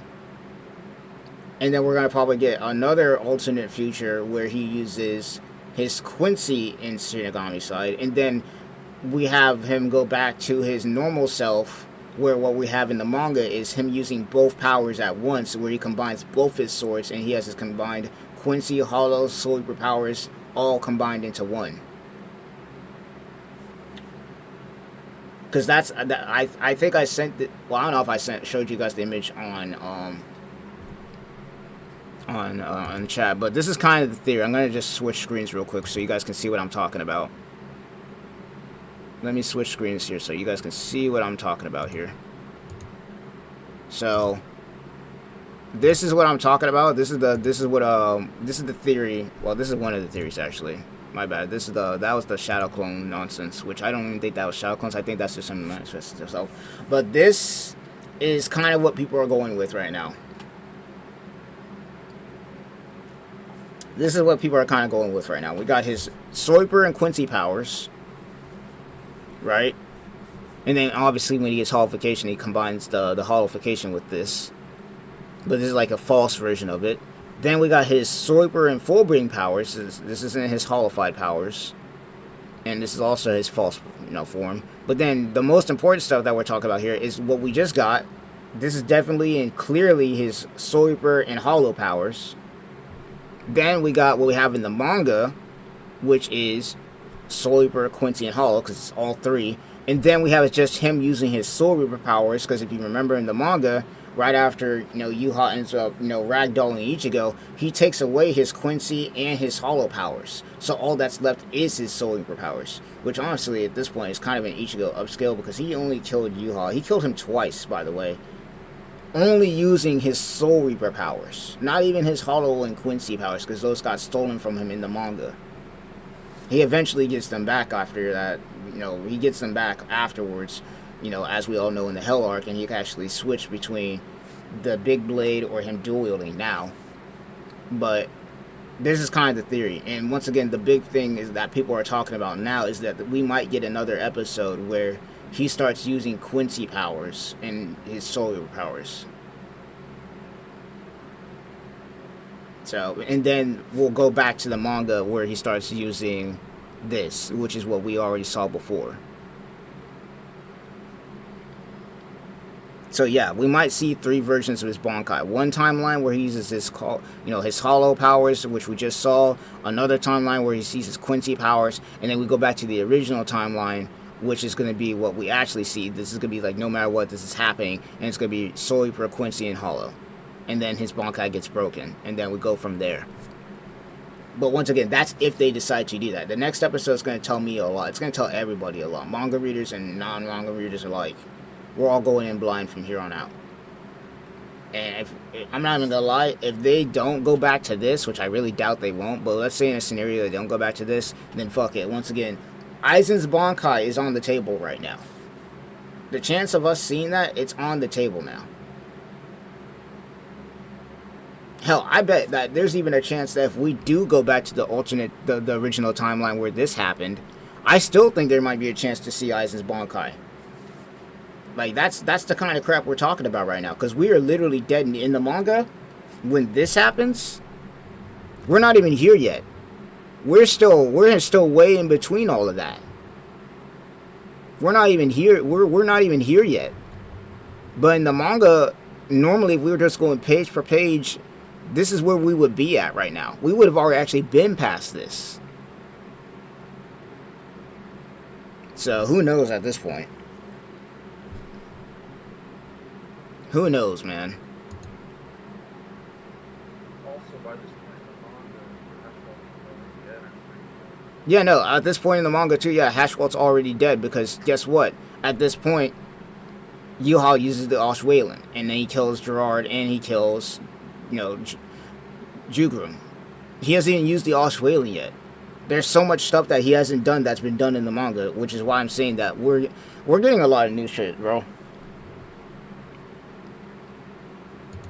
There's so much that we're supposed to be getting that we just haven't gotten yet, and it's exciting, dude.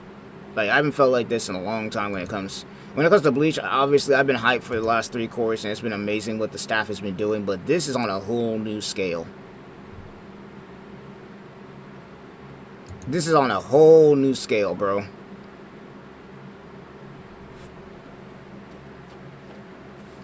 Like, jeez.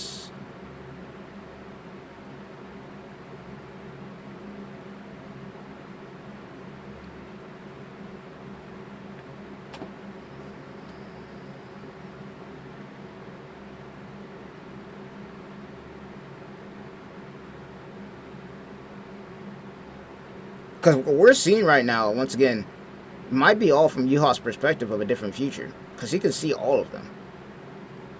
This might be just Yuha's perspective of every different future. And because we're so deep into the manga right now, and technically by now we'd be near the end, they might be just adding in additional content to be like, hey, this is what would have happened in this future. This is what would have happened in this future, showcasing all of Ichigo's powers, his Hollow and his Quincy side. And then they go into the actual timeline that we know of, where he, combines both and then he breaks it. Because in the manga, as we all know, Yuha was so scared of his Bankai that he just broke it immediately. He didn't even give him a chance to use it. He just broke that shit. So, That's scary, bro. like he said, your Bankai is so damn strong. Its power is so magnificent that I had to just get rid of it immediately.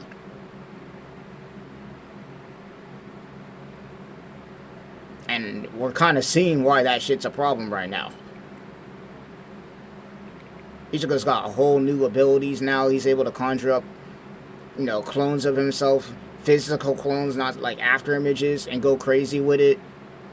His Getsuga's so freaking strong now with his freaking, just his Getsuga potential, by the way, is so strong in this form that we out here changing the damn sky. Like whenever he uses this shit, it's just a giant crescent in the sky. Like we're just eating out here. Yo, what's up? What's up? What's up? My bad, gang. Sorry, I wanted to come earlier, but I was driving back from work, guys. My Hey, bad. all good. All good. Once again, we're gonna be here for a minute, bro. We've been talking about all the theories and everything, man. And yeah. You guys talked already about the multiple Bankai theory? we're talking about that right now. We're talking about that right now, because once again, I don't know if you're. Perfect time. I pulled up at the perfect time. Yeah, you literally pulled up at the perfect time. I don't know if you see the images that we have in the podcast area chat, but there's an image that I sent there from Twitter, and this is the theory that everybody's looking at right now. Once again, where it's like what we just saw was his Super and Hollow powers only. Yep. And that the Bankai we see in the manga is all three combined. And that there's a chance that with the amount of content that we have left, that we might see another alternate future potentially where he uses Quincy and Solar powers only. And then after that's done, then we go and revert back to the actual future that we see in the manga where he combines all three, and then we actually see that play out. Which would make sense. That would be interesting. I just, as I said, like, I was telling anybody that's willing to listen, I'm like, it sucks. It's such a great moment for Orihime, but because Ugyu plan succeeded, her plan failed. Yeah, no, literally because of, and he doesn't even know that. That's the crazy part. The funny thing, isn't it? That's the funny thing. It's like he doesn't even know that because his plan to get rid of the Almighty failed. His plan worked, but it's like it failed at the same time because the whole plan was to send them back there and fight Yuha while he deals with Jugrum so that they can deal with him without the Almighty and kill him off. That is true. But that is true. That was the whole entire plan. Was hey, Ichigo, Orihime, Chad, send everybody up there because this man done got the Almighty right now. Take him out. Mm-hmm. But I'm not gonna lie, Yuha is so strong. He is. He is. He ate everything that we just saw, and he didn't have the Almighty on until the end of the episode. He ate out all of that. And just in the powers that we saw, literally everything we just saw from Yuha was just Soul King powers. That was it. Yeah. That tells you the Soul King powers are not to play with. That Soul King Ryatsu. Like, honestly, if we're being real, this is like Soul King upscale at this point. Because, like, it's crazy how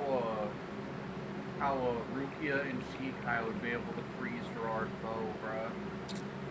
Yeah.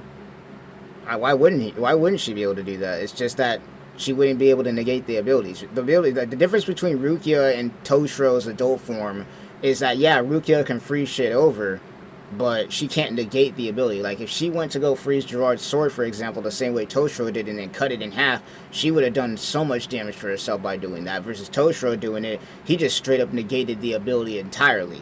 Which is why Gerard immediately went into using his bow, because he's like, okay, supernatural functions ain't gonna work because your ability just stops that shit. You just negated my hope ability with that nonsense. So I'm gonna use something that doesn't require all that, and even that didn't matter to an extent because he just completely froze that shit over. Anything that's like, what did he say, fire, wind, earth, all that shit, just straight up fucking frozen over. Also, by the way, that just means that when Adult Toshiro gets his maximum power, bro, that means he's over Yama, dude. He can freeze fire. What I will say is, Rukia's ice is colder. Toshiro's ice is more like metaphorical in the sense of like it freezes concept. It freezes, yeah. It doesn't just. It doesn't. It's not like I mean, not saying that it can't destroy shit, because when he froze that sword over, he just cut that shit in half like it was butter. So I'm not saying that he can't, but it's not meant to be like that. But I will say, if you just go temperature-wise, I think Rukia's ice is cold. Oh yeah, no, definitely. That's not even a debate. That's not even a debate. Yeah, no, absolute freaking zero. That's not even a debate.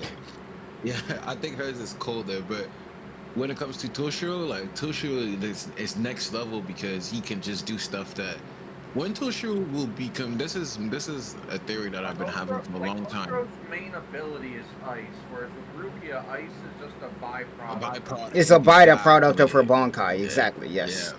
Yeah, but I will say I've been having this theory for a while. I genuinely believe that after Shunsui, it may be Byakuya that becomes the Oh head yeah, no, that's the not head even captain. that's not even a debate. Like But after Shunsui, it's after definitely Byakuya. Byakuya, It's after Toshiro. Byakuya, it's definitely Toshiro. Yeah.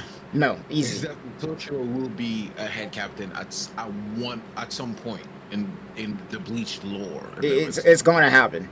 it's just yeah, it's gonna He's happen. literally the ice version of Yama, and Basically. he right now he's in his he's still young, but once he's able to stay in that adult form permanently, it's over. Yeah. he's yeah. He's gonna be one of the people that, because like although his Bankai was immature, as I said, although the funny thing is compared to Uryu and Ichigo, he's slow, which is so funny to say. Yeah, no, Because he's yeah, a no, literally. genius. But I guess there's level to being a genius, I guess. There Because is levels Uryu to it. and There is and levels to Ichigo it. are just like they're top 7 in the verse, and they barely got their powers, if that makes sense. Yeah, no. Yeah, it's It's like one. it's Hey, insane. I mean, once again, being a hybrid, bro, like fucking hell, dude. Uryu ain't no hybrid. No, no, Uryu's still not with Uryu being a hybrid. Uryu, he just fucking, I don't know, man. He's just broken. Fucking yeah. hell. Because Uryu right Pure now blood Uryu's stronger than Quincy, just broken, dude. Uryu to me right now is slightly stronger than Toshiro. Oh no, that's not But even a Uryu debate. That's not haven't even. been. That's not even a debate. Yeah, I Right think he's now, stronger than Toshiro. he Yeah. is. Right now, he is. That's already not even a debate anyway. He took out fucking Senjumaru. That's fucking ridiculous. Yeah.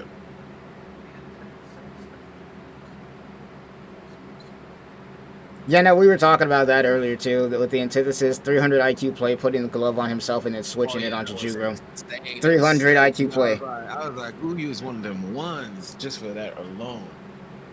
New, Freezing, like, just and what I like is it wasn't like it's gonna go back to the manga version of the balance, because I think it only removed the Almighty, by the way. yes, What I it believe. only removed the Almighty from him. So what's gonna happen Yeah. here, in theory, is Yuha's gonna come back. Not even in theory, Yuha is coming back. We all saw him get his eyes when he got He's nuked by gonna revert, yeah, Orihime. he's gonna revert. He's coming back, and then Drukim's gonna get the balance back. So this, I see. Here's the thing: I don't even think Jugrim and Uryu's fight is over yet. I think that all No, we saw he's was gonna them go back just. to what the manga was. But at least what I like, because in the manga it was just, I'll reverse it. I'll give you damage to you. You Yeah, get the damage to he me. gives him I'll back, do it yeah. again. I'll do it again. It was boring. But now at least we got to see a fight before that, and Uryu cleverly using the antithesis at the last second Yeah, to put the glove on Drugrim. And now we're gonna go back to the fight. Like I feel like we're gonna have a little bit of a, let's just say a little bit of a detour. yeah, we're to gonna get have a back to detour. yeah, to get back to some of the things that we are seeing in the manga. I think the ending is gonna be the same, but just the little details there and there are gonna be Yeah. rectified. And at this point, based on what we just saw, there's no way we're probably gonna get a lot more explanation on how that arrow came to be, and that's if they even decide to use that. That might not even be the way they kill him at this point. That might not even be the way they get rid of him at this point. I agree. Arrow. Bro, I'm desperately like, we got 5 episodes left. Bro, I need like Jugro, like, bro, I need to see Ishida's dad and Ichigo's, like, bro, how is this final fight gonna be looking, dude? Cause Aizen isn't out the chair, bro. He's not out the chair. Press Rukia's speed scaling real quick. Oh yeah, no, Rukia upscale. She's over here keeping up with fucking Ichigo in this new Bankai state. Ichigo told her to go fast. She literally told her to go faster. So at first she wasn't keeping up with him, but then she actually started keeping up with him. But this was like Bankai Ichigo too. When Like- he told her to go faster, she was keeping pace with Bankai Ichigo, which just feels weird. That's so No, crazy. she did not keep the pace I with wouldn't say Bankai she Ichigo. kept the It pace was with Horn him. of Salvation. It It was- was Horn of Salvation. That was Horn of told her to go Salvation. That wasn't the Bankai state. No, that was Horn of Salvation. But even then, that's still a crazy kind of like upscale for her. Is that she was keeping up with Ichigo while he was in Horn of Salvation, able to do combo attacks and whatnot. Bankai, on the other hand, Bankai, Orihime, and Rukia probably couldn't see what the fuck was happening out there. Well, to be fair, also, Rukia is supposed to be, because people were complaining about it. and the fact that she didn't shatter, because when she first popped Bankai, you could see it was very hard for her to You like change temperature. move or anything like that, Yeah, right? yeah, even move. So, like everybody, and I like to say this for everybody who's watching, like characters, like I know it's a Dragon Ball Z concept, but the Zenkai boost is really for all anime characters, especially for shonens. Yeah. People get better by doing what they do, like like the fact that she popped Bankai. Well, technically, I'm assuming she realized what her Bankai was in the Royal Palace and maybe used Yeah. it in her inner world or something. But the fact that she popped it for the first time against Asuna is And couldn't move afterwards. yeah. By doing it once, she does, without her even realizing, gets better. She gets better at doing it. And even Like, then, you gotta think about this. They explained this back in the first couple of episodes of Bleach when they were explaining, the powers of Soul Reapers and how it works. You know, when it comes to the powers in Bleach, especially when it comes to Soul Reapers specifically, when Soul Reapers are like in danger or like, their mood changes or whatever thing like that, that could increase or decrease their power. And in this case, it'd be increase. yeah. So that's why Rukia didn't just shatter when Yuha just stabbed her. Like, Rukia technically what's supposed to happen is Rukia is supposed to be able to fight in her Bankai, but because it's so Yes. fresh and so new, she can't. She just does the new. No, like in the manga, and technically in Bleach Brave Souls, they literally say that at a certain point, Rukia, when she becomes a captain, masters her Bankai to the point where she can move around it. Yeah. Crazy.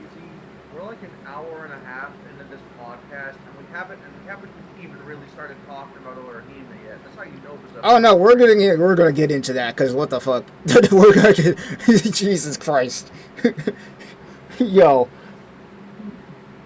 We still need that, bro. No, bro. The Orihime MVP of the entire damn episode. What the fuck? MV freaking P, bro. Can we talk about Ichigo a little bit? Yeah, go ahead. We talked about his form a little bit, but like, I still don't know, like, what that. People believe that it's clones like Naruto. No, it's not. Okay, did you see that thing? So you see that image I have in the podcast area? I think it's like Zangetsu's ability that he used when he was training Ichigo, where he started spamming, like, I guess, multiple versions of himself. I don't know what they call that ability, though. I think Ichigo, when he gets hit by Yua, is the true Ichigo. He could just choose to swap. Yeah, he could, like, swap it. Yeah, it's like to give people the Naruto analogy. I would say it's like limbo clones for Madara. The people, for those who know. Yeah, something like that. Swapping between fate and futures. Yep, I agree. And all of this is made out of his Ryatsu because when he does the Getsuga Tensho, they all go back to. They go back to him. Yeah. Somebody in chat was actually talking about that. Yep. Somebody said by the way, that Getsuga Tensho was beautiful, beautiful, bro. Somebody said this Orihime upscale finally brought Aizen's glaze towards her ability full circle. Forget encroaching on God's domain. Orihime literally erased God from existence without the Almighty's interference. That's facts. Like, once again, he's coming back because he just got the Almighty back, which makes sense because they just did that shit. But the fact that if he didn't have the Almighty there, that he'd just be gone forever is nuts. He's just cooked. And once again, even though this is possibly, and I think this is highly likely an alternate future, this isn't like the real one that we're going to see, that still happened. Meaning that technically, that's still a feat. I got something to say. Like, the Orihime stalks her through the roof right now. When Orihime blasted, when Yoash blasted Orihime into the pillar, it didn't even break. Soul King Yuha not even wall double come out. Oh my god, bro.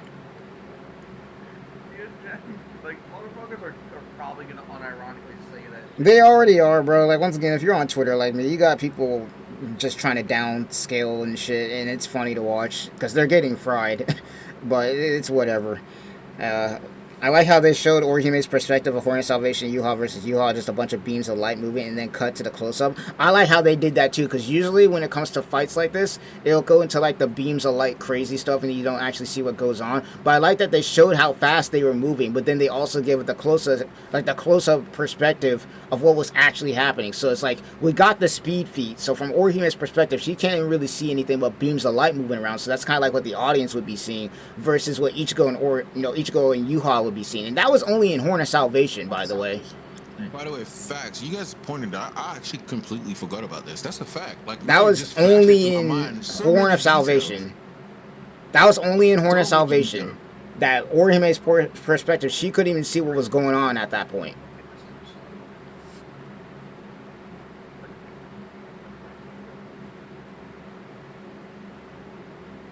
Like, jeez. Also, you're fading in and out a little bit, Zach. You're fading in a little bit there. Am I close enough? Yeah, you're good now. Like, can we talk about how good Orihime's eyes looked in this episode? Oh yeah, no, they cooked, bro. Like people are already comparing like when she was pissed off and she was looking at Yuha to like the gut scene from Berserk. Yeah. And I wasn't even talking about it. I was talking about like the scenes where we got close-ups on her eyes. Yeah, those are good. Those are really, really good. Once again, shout outs to the entire studio. Like, I don't know if they'll ever see this podcast because there's a bunch of stuff going on right now. But if they ever do, like, once again, shout outs to everybody on the animation team, the production team, everybody, bro. They cooked. Like, They cooked. We're winning when the haters are saying over animation. Yeah, no, literally, we got the over animation freaking allegations right now, man. You know it. Like at that point, we got it. We got it, bro. Oh, they try to give us the Demon Slayer treatment? Yes, they're giving us the Demon Slayer treatment on Twitter right now. You got the haters out here talking about over animated, but yet they were complaining literally an episode ago that we didn't have this kind of content, which is hilarious. It's like, how are you gonna be in one episode talking about how we ain't got all this movement, and then now we got the movement and y'all talk about it's over animated? Like, get that out of here. Bleach Like- has Sakuga. Oh, Bleach has too much Sakuga. You gotta pick a lane, bro. You can't be complaining 1 minute in Kisuke's episode that we ain't got no crazy choreography, and then we get all the crazy stuff 2 episodes later, or not even 2 episodes later. Like, yeah, no, actually no, 2 episodes later, and then now it's over animated. What I will say is, genuinely though, like the people saying, "Oh, I wish it was Vasto." Like, to me, that's kind of crazy. Yeah, no, Like, because that's crazy. insane. That's kind of No, insane. I'm what not gonna what do you mean? You just wish it was Vasto? That Vasto form is 10. That's way weaker than what we have lie. here. Yeah, even Bankai is weaker than this. Yes. By the way, because Horn of Salvation is stronger than Bankai. Yeah, Horn Salvation Ichigo is stronger than Dangai Ichigo. Everything we're seeing here basically surpasses every transformation he's had before. Facts. And I'm sorry, but that transformation just kicked ass. Oh, yeah. That transformation Easy. it's Easy. because it basically control Vasto. That's It's what it literally a is. controlled version of Vasto Lord combined with his Quincy. It's everything. Everything. No, Because you also got to think about this too. I don't think there's Quincy powers in there yet. It's not no, it's not his Quincy powers, but it's like all of his Hollow and Shinigami powers in controlled state. Oh, exactly. And also keep in mind, this isn't even a nerf version too, because you gotta think about this, and people don't talk about this, but some of them do. But when he was using Vasto Lord all the way back in the Arankar arc, that was only half of its power because his robe and everything was torn apart, Yeah, and Zangetsu was holding him back. Zangetsu was holding him back, so it's like, Like that was a nerfed Ichigo that we saw back then. yep. Zangetsu only gave him enough power to deal with whatever the threat was at hand, and that includes Mugetsu. Yep. Yeah. Like, what I will say is that, in my opinion, like, this Ichigo is definitely like I'm be honest, like, except like Yuha and maybe Isaac, maybe I don't see who could deal with this Ichigo. Like, No, it's just- literally. No. Yeah, the only other person, from here on out, bro, like, based on what we just saw, from here on out, the only people who are dealing with this Ichigo is Soul King Yuha, or if she gets pissed off and does this nuke thing like she just did. Maybe Uryu, but maybe, that's a big maybe, I'm gonna be honest on that. And when I say that, I don't count the Kisuke's and the Mayoris of the world. I don't count them. Yeah. Because they don't fight. They're gonna prevent you from doing what you want to do. So they don't count, if that makes sense. They're not gonna fight you like a traditional fight, if that makes sense. Yeah, right. They will prevent Ichigo from popping Bankai the same way Yuha is gonna prevent Ichigo, if you know what I mean, from popping Bankai in the future. You know? And even then, I don't even think Kisuke. See, here's the thing. Once again, I don't think Kisuke and Mayuri's preventing that shit. There's no amount of prep time that's stopping them from dealing with this. No, if they know that form exists, they're not letting it happen, gang. Question: what is Ichigo's win con against Gerard? Just one shot his ass. I think, yeah, because Gerard will lose. Like one gets got attention. I think Gerard is getting nuked. Like, It destroyed did you the see Valley. the fucking damage this shit did, bro? And this is a I controlled think version of the Getsuga Tensho, by the way. This is like condensed. And that shit I made a think crescent moon. It changed the sky, dude. Everybody in that area saw that. more powerful than Mugetsu. That's how powerful it is. Yes. Like it's insane. Like That I would say like remember what Lonsa de Lampago did? yeah. I think Ichiro could do way more damage than And that. he can spam that shit. Think about Yeah, that. well, He can spam it. remember what Uri says he could use multiple of those? Imagine like we saying something that's stronger than Lonsa de Lampago and he could just spam it. He was already, you know, it's crazy. Is he was already doing that. Like when he was just in his regular Horn of Salvation, one horn, he was already spamming Grand Ray Zero combined with Getsuga Tensho. He was already Yeah, spamming that bitch. yeah. And I believe the Black Getsuga, which is it's super cool that they keep that Ichigo's Getsuga becomes it's still black. Yeah, no, it's still Pops black when he Bankai. pops Bankai. Yep. Yeah. But yeah. And then when he's in I would, Shikai state, that it's all yellow, which is yeah, well, the original manga coloring actually. yeah. And then when he obviously Honor Salvation is pink, but Yeah. point being is I believe that like Ichigo's Getsuga Tensho is probably if he were to go against Jiraiya, that version of Ichigo would just one shot. He would one shot him. I genuinely believe He would one shot him. Because what right now? What like Byakuya and Byakuya and Adult Toshiro right now are still fighting Gerard because they haven't used he hasn't used the Australian yet. yeah, and also the problem is I guess as strong as they are, they're not so strong That they can just one-shot him one and, shot like, him. atomizing him with everything. Yeah. Like, They can how kill does him, this don't work? they have the power to just kill him, How but destroy this body? But the problem is the medallion that's inside of him. yeah, always, it always comes always if that's not survives. destroyed, it's coming back. To give an analogy, if Zach, it's like you remember Cell in the Cell saga. Yeah, if you don't get rid of every single cell, he's coming back. If there's even Yeah, well, one portion of it, he's coming back. It's like Boo or Cell, basically. That's what Jiraiya is, to me. Yeah, Like Boo, Boo it's said, like he Boo was- and Cell, but he gets stronger every time he comes back. Exactly. But I think Ichigo just atomizes him. Yeah, no. Like, If we put Ichigo Gerard beats up versus him. Ichigo originally, he's one-shotting him. I mean, we already saw that, actually, hilariously enough. When they first invaded the Royal Palace, Oetsu one-shotted him. Yeah, Oetsu one-shotted him, but And he didn't come back. He literally killed him in one good hit. That was it. That's all it took. He didn't. The only reason he came back is because the Australian was a thing. Yeah. That's the only reason he came back. And technically, he died twice because he died to Senjumaru too. But then he got broken out of that shit. To be fair, though, go ahead, man. Did any of this, like, never all of them have it, right? Which one? Wait, Did the Squalin awaken their wall standing? Or was it Yes, oh yeah, if you you did. have your wolf standing active, what it does Is supposedly it, is supposed to it's take like away a your power wolf up. standing. It's like a Yeah, power up kind of thing. supposedly, but the only person that's Ashwollen free per se or Ashwollen immune is Uryu. Yeah, Because, Ryu's the only one who's he's immune to it. special. It's special, you know. Which they're gonna Uryu is- probably explain that. I hope because I don't because what is like I thought he Like, what's just didn't weird- use the Squalin on him because he was like a pure blood prince. but Uryu's not a pure No. Quincy. He's not pure blood Right. though. His other was kind of eerie. Yeah, but the thing is, and this is why I hope we get a backstory. We So, probably will. I'm telling you right now, there's no way we don't.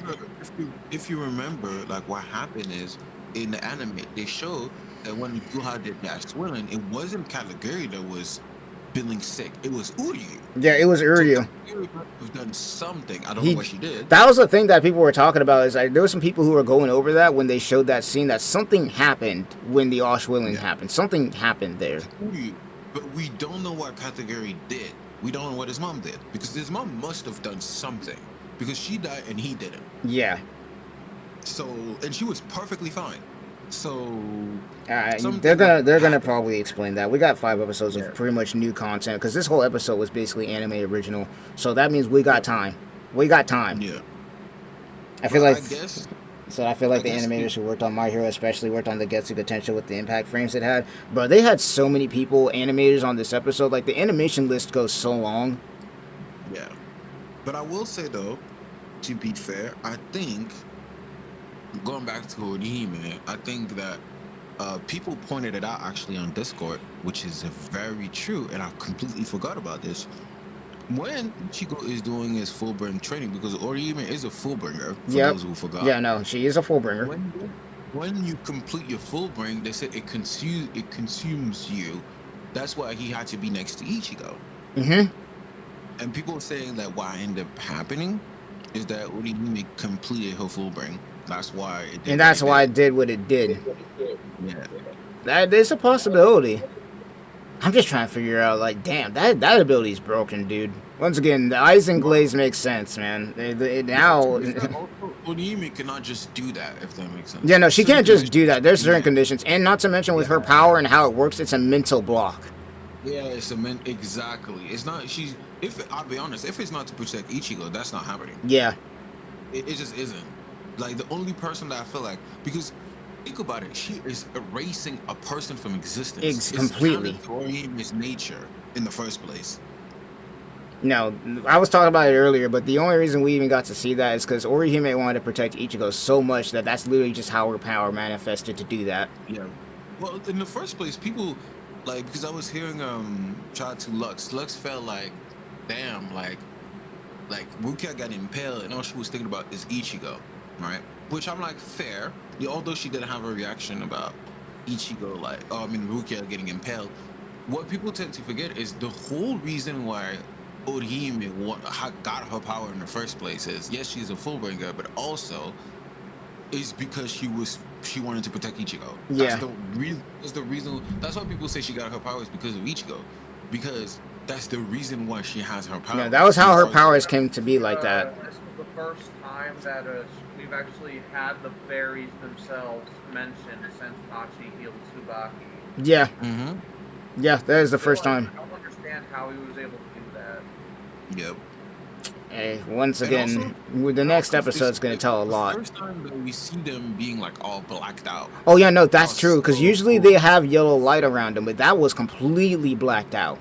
But usually also they have colors, right? Because Yeah, they're different types of things. Yeah, exactly. Like you have So one I think that's for an attack, you got another one for healing, you got another one, you got some for blocking. He's technically the only offensive one. That's why he's so, and the reason why he's so weak is because of Orihime's nature.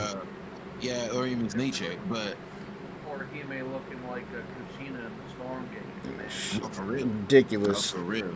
No, but guys, remember there was a lot of people saying, "Oh, Orihime shouldn't be Ichigo's wife. She doesn't deserve to be Ichigo's wife. She's just there. She's Sakura, but worse." No, bro, no. The timeline right now for Twitter is literally right now, like, after what we just saw, literally after what everybody just saw, including people who've never seen Bleach.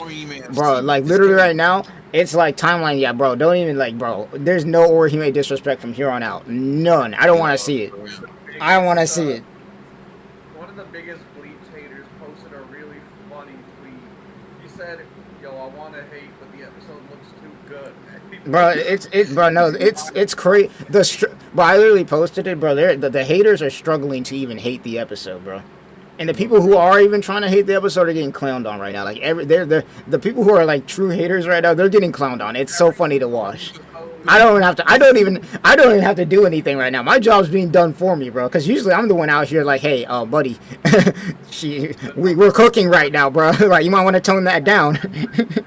But the crazy thing is, even if it gets erased because Yuha turns back in time, it shows that she was, if put under a certain situation, if like Ichigo is hurt enough, she will do this. She will do this. That's what I'm like. It's crazy, bro. It's crazy, bro. Insane. It's just insane. Like the fact that she basically consumed her whole power, her whole being to protect Ichigo is just. It's literally her thing. That was like her whole entire wish. Yeah, and the fact that she looked like Misaki while doing it was. Oh insane. my god, yes, that was nuts. That was Yeah, that was nuts. nuts. Well, I mean, I always see the parallels between the two. Like I always thought Orihime Sun looks and like moon, bro. Misaki a lot. Sun and moon. Just like Yeah, Ishin and Misaki. Sun and moon. It's a yeah, good thing that cousin Shu taught her how to do that though. yeah, yeah. They said that there's a chance that we might see the Australian come out in the final battle with Aizen and Ichigo. That could happen. I'm not gonna lie. We That might could end up seeing happen. it there. Mm-hmm. But I'm gonna be honest though. I was just so impressed by Orihime. Like, just remember because she couldn't even hail Ichigo when he got Setoro like Oscuras in like the chest by Ukiura. Yeah, but that's because And of now the mental block. That was the mental block she I had. know, She was I just know, completely I know. But just screwed the at that fact point. that before just seeing Ichigo hurt will make her lose her whole being. You know what I mean? Also, the But fact now that she's able to heal herself repeatedly in the middle and heal of and heal Ichigo at the Yeah, same and the and heal same time, Ichigo bro. too. That's broken, dude. That's insane. That's That's broken. not when it comes to. I'm sorry to Like say, the when it comes to endurance, like healing, the endurance feats, bro. She's got it easily. when it comes to healing, I'm sorry, it's Orihime and anybody And else in any day, anime. over anybody, Period. over anybody, bro. Yeah, she. By the way, when you had like stab Ichigo, it wasn't his heart. Yeah, no, That was literally. No, insane. there's another thing. So you know when Ichigo was pinned on the ground, right? And then, they were, Yuha was, and it was right after, Ichigo and them used the Bankai and whatnot. There was this point in time where Yuha actually cut off Ichigo's head, and then Orihime just healed that shit back. I don't know if Yeah. you guys saw that, but I was like, that is insane. Yeah, yeah. Orihime is just next level. When it comes to healing, I'm sorry, and I know it's what she does is not healing. It's phenomenon rejection, Yeah, exactly. which is So it's I guess honestly you more say broken it's than healing. It's at a high level. It's not even healing. It's phenomenon rejection, basically just saying, nah, that shit didn't happen. Like it's but That's I'm sorry, broken. It's pure other insanity. Like what I she saw did. somebody's post on Twitter after seeing that shit, and it's like, bro, Kazui's about to be fucking broken after this shit. Kazui's about to be stupid after this. Well, just to know the kid doesn't even need a Gigai. And he doesn't even need a Gigai. He's already opened up the gates of hell as a kid by himself. He basically got rid of all of Yuha's remaining spiritual pressure, bro. We're eating. He's kind of creepy though. To be fair, that kid is kind of creepy. I ain't gonna lie. Word. Like, maybe I'm the only one that thinks that, but he's kind of creepy. He's freaky as shit. Yeah, he actually kind of is. Like, you know what it is? It's because he has Ichigo's face, but with Oime's eyes. So it's kind of weird. That's weird. It's a little bit weird. Yeah, it's a little bit weird. Like, so it's like, I mean, and it's true. Like, most kids get their eyes from their mother, so That it's is not true. unnatural. It's not unnatural. Even in real life. Yeah, even in real life, that's what happens. But I'm like, you look weird as hell. And plus, you have powers that we don't know. And plus, you kind of OP, and it's Yeah. kind of weird. Like, to me, like Renji's Rukia's kid it makes more sense. It's more like I see Fucking like bits of ridiculous. Renji, bits of Rukia, like like Yeah, it that makes sense. But him, he's almost like he's otherworldly. You know? I mean, I must say, shit. He absorbed what was left of Yuha's spiritual pressure as a fucking kid, dude. That's ridiculous. No. You know who he reminds me of, and we see him very little. Take a guess. Shit, who is it remind? Oh my God, fucking, what's his name? Jesus I was Christ. about to say, maybe The other hybrid. The other hybrid. No, not the other hybrid. I was actually going to say the Soul King. Generally. I mean, that too. That's another one. Because he reminds me a lot, his eyes and everything, his eyes remind me a lot of freaking, what was the other hybrid's name? Why am I blanking out now, dude? What the hell? The one from the novel? Yeah, him. Oh, Ikone, yes. Yeah, him, and yeah, no. Also, the Soul King. And funny enough, I don't know if you saw it on Twitter at one point, but there was an artwork that Kubo did with Kazui where he looked like he had the Soul King's eyes. And people were making theories. People were making theories about him having the Soul King's power and shit because he had Soul King's eyes. Oh, yeah, I could definitely see it because that kid ain't not normal. That kill is not normal.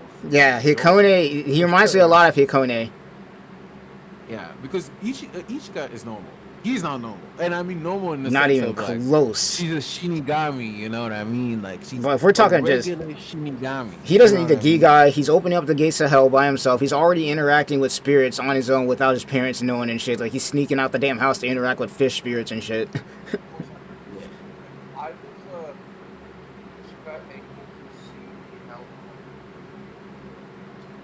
Good question. Yeah, that is a good question. We'll see. By the way, any theories about Ichigo's skin becoming red like Kanekeni? Oh yeah, no, there's a couple. There's a couple about his theories. I've seen some videos and I've seen some people talk about that. Zach, what did you say? I said nah. He just wanted the pad. No, I feel you. I feel you. But it looks so cool, though. I'm so happy. I knew there was no way there was. I always said this theory, and my theory is still this day is still somewhat correct. I'm not the only one, to be fair. I always knew that it had to show us Ichigo's Bankai because in the manga, because it was rushed, we didn't get the chance to see it. It's just you guys said how formidable it was and it just destroyed it. Yeah. But I'm like, I always knew in the anime they was going to show us. Oh yeah, no, we talked about this I think 3 podcasts ago, where it's like there's no way we don't get to see an alternate future where we actually get to see what his Bankai does. Because in the manga, he literally tells Ichigo that his Bankai is so freaking ridiculous that he just needed to get rid of that shit, and we never knew why. Now we know why, and we haven't seen everything. We probably, like, once again, I don't think we've seen everything yet. I still think we haven't seen his Quincy version of this shit yet. Yeah. Well, I think, but even this one per se, I think this Bankai is troublesome. I get what you are. Oh yeah, no, most definitely. He's over here using the power of chaos with fucking whatever you want to call it, clones or whatever I don't know what you even call this shit. I don't think they clones, by the way. Clones, after images, something, bro. I don't know what the hell this is. Ichigo is using his reaction to make manifestation of himself. Yeah, somebody was actually talking about that in the comment section, that his ability might be like how Shunsui was doing it to Lily Baro, where he was kind of like making the like spiritual pressure things that they look like him, but it's not actually him. Yeah, but I think it's actually him. Until he decides to switch. If that makes sense. Yeah, no. Someone in the comment section literally said we're still getting his manga Bankai, which is true because they showed it twice in both the trailers. So we're still getting that. We're still getting that. It's just that, oh my gosh. And I was talking about this earlier because I have my manga sitting right next to me right now. We're in between episode 678 and 677 right now. We're right in between those two. Uploaded his reaction. I'm gonna watch that. I'm sorry. No, all good, all good, all good, all good. Once again, you know, it's nice to have you here and everything like that. We appreciate you. We definitely appreciate you having you here. And once again, we're doing these every Saturday, bro. And I think we might even do like a special podcast when this whole thing is all over, because holy crap. Also, you guys missed it this morning, but they did a whole online, I sent it in the group chat, but they did a whole entire online thing where they went through all of the songs that they done in Thousand Year Blower, and they live streamed that shit. And then right afterwards, then they showed off the scene where Orihime sacrificed herself. Yeah. It was so, I was so lit this morning, bro. I'm dead ass when I say this. I didn't sleep this morning until like around 6 in the morning. I saw you in the PS party, bro. Dang, you was I did not sleep, bro. I was. I would wake up to the party and then go back to sleep. I was not sleeping, dude. No, I stayed up all night. You guys were going. But anyway, point being, what I will say is, I don't know, but if ours could get his stuff together, bro, I'm telling you, the people, here's that, bro. Literally, people are talking about it right now on Twitter. But like, you got people telling Tamsoff, y'all better lock the fuck in right now. Like, somebody already did it. These people are moving fast. These modders, like, shout outs to the mod community once again for Bleach Rebirth of Souls on PC. Somebody already made a skin of this new form. No, because like, I'm being honest. Somebody already made a skin of it. We need this play, but we need this character. Bro, I literally said, bro, if there's any time for Tamsoft to lock in, because they're only working on 2 projects right now, which is Bleach Rebirth of Souls and the new Captain Tsubasa. And that game's pretty much about to go out the door, so they're pretty much done with that. They might have to do some loose ends. I thought it came out already. Is it already out? I thought it was out. Let me see this. Is it already out? Captain Tsubasa 2? Isn't it Captain Tsubasa 2 World Fighters? World Fighters, yeah. Oh, it's out! Oh, yeah, nah, fuck it. Tamsoft, walk the fucking... You got no excuse. You ain't working on nothing else. Fuck that. Nah, we need Season 2 right now. We need Season 2 right now. Because right now, as far as I know, Tamsoft's not working on any other projects. Except for now, it's Bleach Rebirth of Souls. That's all they got left to add into, because Captain Tsubasa's done, unless they have DLC for that. But they most likely will. But DLC are already made. But yeah. No. Tamsoft lock in. Tamsoft lock the hell in, bro. The fact that the modding teams already got a skin for this character, like an actual complete skin, not a moveset, but they got a complete skin for this character. They're using Thousand Year Blow where Ichigo as the skin because he starts out in Shikai and then goes into that state. The fact that we already have a skin, bro, Tamsoft lock in. What are we doing? But I'm not gonna lie though, the sequence of Orihime like vaporizing Yuha and the whole like music starting and like Oh my gosh, whole, bro. Like, the whole like Uryu removing the glove. Everything. Like, it was perfect. It was perfect, bro. In the Almighty returning. Literally right at the moment. It was so perfect. You know what's it, bro? You know what's By the way, isn't it the first time that we hear the acoustic version of the ending? Yep, that is the first time we've seen it. Yeah, it was. That was the first time we've heard the actual acoustic version of that song. You know when you have Homelander saying everything was just. It's just You know everything. what I mean? Yes, that Yeah, meme is literally just basically that.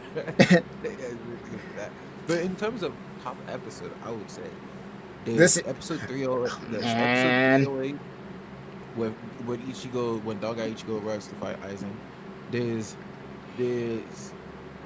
whichever episode from Ichigo going Bankai for the first time to the Aizen reveal.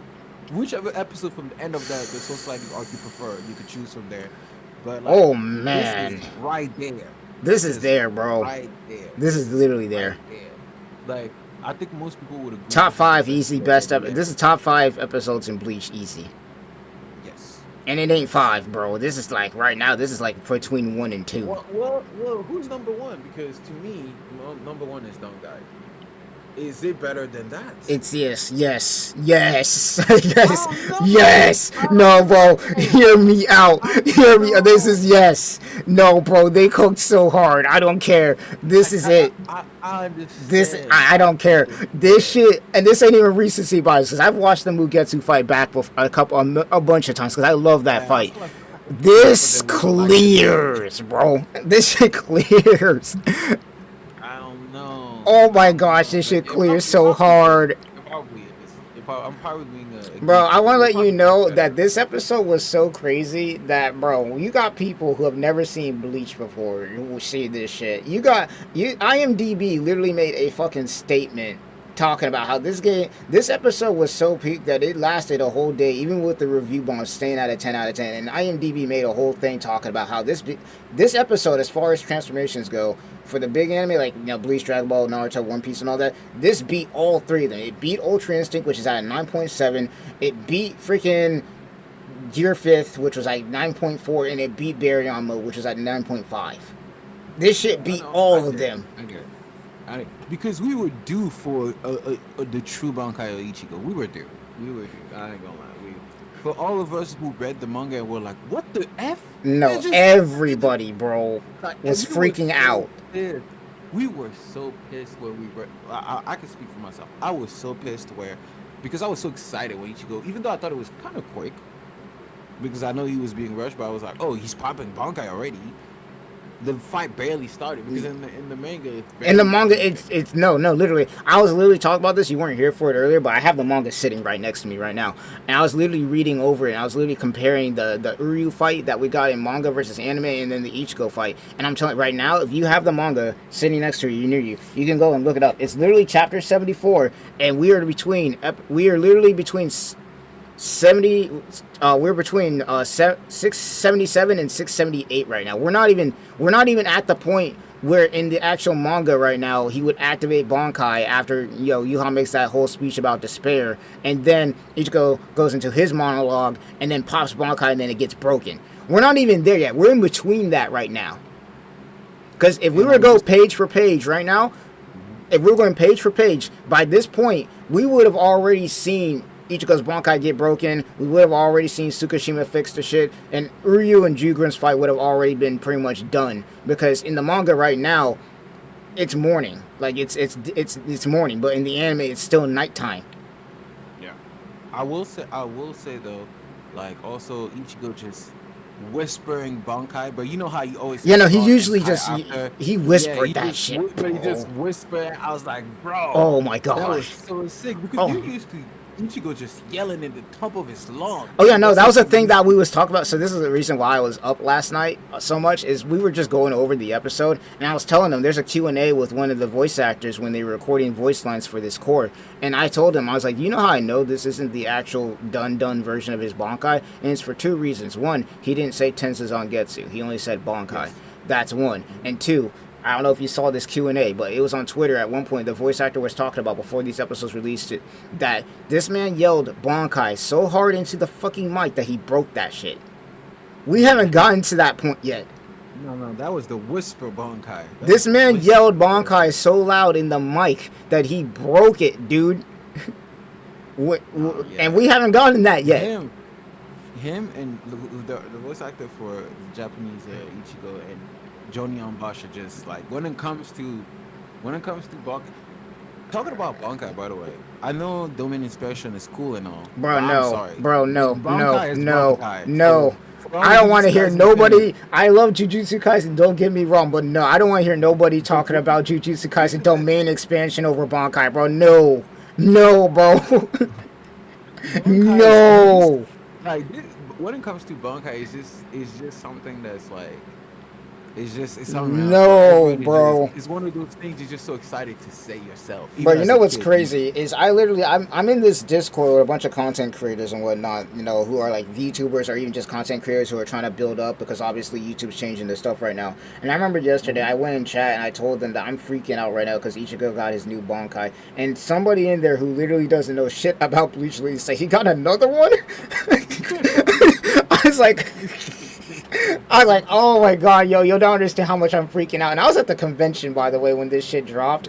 And I'm just like, bro, I'm freaking out, dude. And I'm not even at home to record some shit right now. I'm literally in Seattle, dude. Bro, it was so crazy. I didn't expect the episode to be what it was. So I was watching it on my phone. Not even because usually what I do is when it comes to TYW, I try to like put it on my TV. I'll put it at least on my computer, like immerse myself. Yeah, no, I had when I got home. Because I didn't watch it until I got home, but I saw some clips here and there, but I was like, I'm not gonna watch it because I gotta get home now. So I got home and I put it on the monitor. I just grabbed myself some food and just sat down in silence. I didn't say a word during the episode, dude. Bro, you know, I started yelling when he did the Getsuga Tensho. Like when he did the Getsuga I stood up, bro. I didn't even realize it, but like, bro, I was sitting in my chair, literally in front of my desk. And when he did that shit, I didn't realize it, but I was standing up. I was standing up, bro. Yo, it was so funny because I was watching the episode on my phone, and then my sister was asking me something, and while my sister, because I'm seeing this from the corner of my eye, while my sister asked me something, I'm like, whoa. Like I'm yelling that of the top of my lungs, and she's like, "What the hell?" And I'm like, "Yo, you understand? This is so cool." Yo, no. Get it. I was losing my freaking mind, man. I was losing. Oh, like that. Especially the impact of that Getsuga Tensho. I was like, I've never seen this before. Best animated Getsuga Tensho ever animated. Mind you, Mugetsu, we didn't see it. It was just silence. No, it was literally just silence. But speaking of which, the sound design. Can we talk about the sound design for this, bro? Whoever they're paying for this episode, pay them for the next 5, bro. Pay them, whoever y'all got. I don't care. Pay them. It's rare that I say this, like, and we just the anime community say this, but I was seeing a bunch of thank yous on Twitter. I was one of them. From all the people, there were so many people who were on this episode. There's like at least a solid 80 plus people who worked on this shit. Yeah. And all of them are going on Twitter and literally, quote retweeting the official Bleach stuff, and they're talking about, I was one of the persons who worked on this. I was one of the ones who worked on that. And I've literally been on Twitter for like at least like this morning, for instance. Like I didn't go to sleep yet, but I was literally on Twitter. I was like thanking every single one of them, bro, because they freaking cooked. Every single one that I saw, I literally just I either quote retweeted it with like an image of like whatever they animated, or I was in the comment section, bro. They cooked. No, I agree. I agree. Like, I genuinely, as I said, I've never seen this before, and I've been watching And anime the since comment I was section is just 9. full of people, just Japanese people, like you Yeah. can see, like, and everybody just thanking them, man. Yeah, It as I is. said, I've been watching. I've been a weeb since I was 9. I've never seen, like, because it's on YouTube. It's not just on Twitter. No, I've never it's seen people just thanking animators for the job. Like, it's just something I've never bro. seen. This episode's beautiful, bro. And the crazy part is they're gonna top this somehow. I just know somehow, some way they're about to top this, man. Because Well, if this is honestly, what but they're doing, I don't even want to put that. I don't want to put those kind of I'm not. expectations. I'm not. I don't want to do it either. But I'm just like, bro. But, We haven't even seen Aizen yet, man. We no, haven't but seen. also people are like, oh, we're gonna see Aizen's Bankai, and it's a possibility. I'm not saying it's not possible, but what I'm saying is I don't want to put that. I'm not putting expectations on them. I'm just Yeah, hype. like, I'm just in my head. I'm just hype, is the man. peak, because if this is the peak, I'm fine with it. No, if this is If the this peak is that the we're peak, gonna get, then that's perfectly fine. But like, it's perfectly fine. I Because think that after they that, got more for us, man. I truly believe that they got more. I think Kubo is really trying to send us out with Thousand Year Blood War being, as far as this is concerned, with Thousand Year Blood War specifically. I think he's truly trying to make it to like, y'all gonna remember this shit for years to come, bro. yeah, yeah. Like, honestly, I just, as I said, this is like episode 308, and if I remember the episode, also the episode for Vasta was 266/267. When you Yes. remember the episode numbers, that's when you know it's an episode to be remembered. There's a reason Man, why I remember some. it ever. You know what's crazy? You know what's so crazy to say? He I said- remember the first time. You know how you said people say, "Oh, I guess this is a little bit embarrassing," but the weeb in me. Yeah. I remember where I was and which website I watched. Oh yeah, no, I Episode remember that 308 shit on. too. Yeah, the first time. The first When I time it watched came the out, I whole remember that. Yeah. I- But for those 2000 who know, for those who know, Around 2008. 2008. Yeah, and for those who know, for me it was on YouTube. For those who know, the Russian YouTube. Yeah, those Russian who didn't know. YouTube. Freaking, Yeah, we were in the for those who trenches, know, the they illegal know. websites, the trenches, man. Yes, for those who know, they know. And all I'm gonna say is, I will always remember what it was like when we watched this episode. When that episode, bro, Oh, there's a oh, reason why, yeah. like, specifically around that time period, you couldn't escape from Naruto and Bleach around that time because Naruto and Bleach both dropped the Ukiura fight at that time and the Pain fight at that time. AMVs around that point were just insane. You could not escape Bleach and Naruto during that point. They were running pockets at that time. And by the way, Brave Soul already dropped Bloodchain Ichigo, because the Brave Soul moves fast.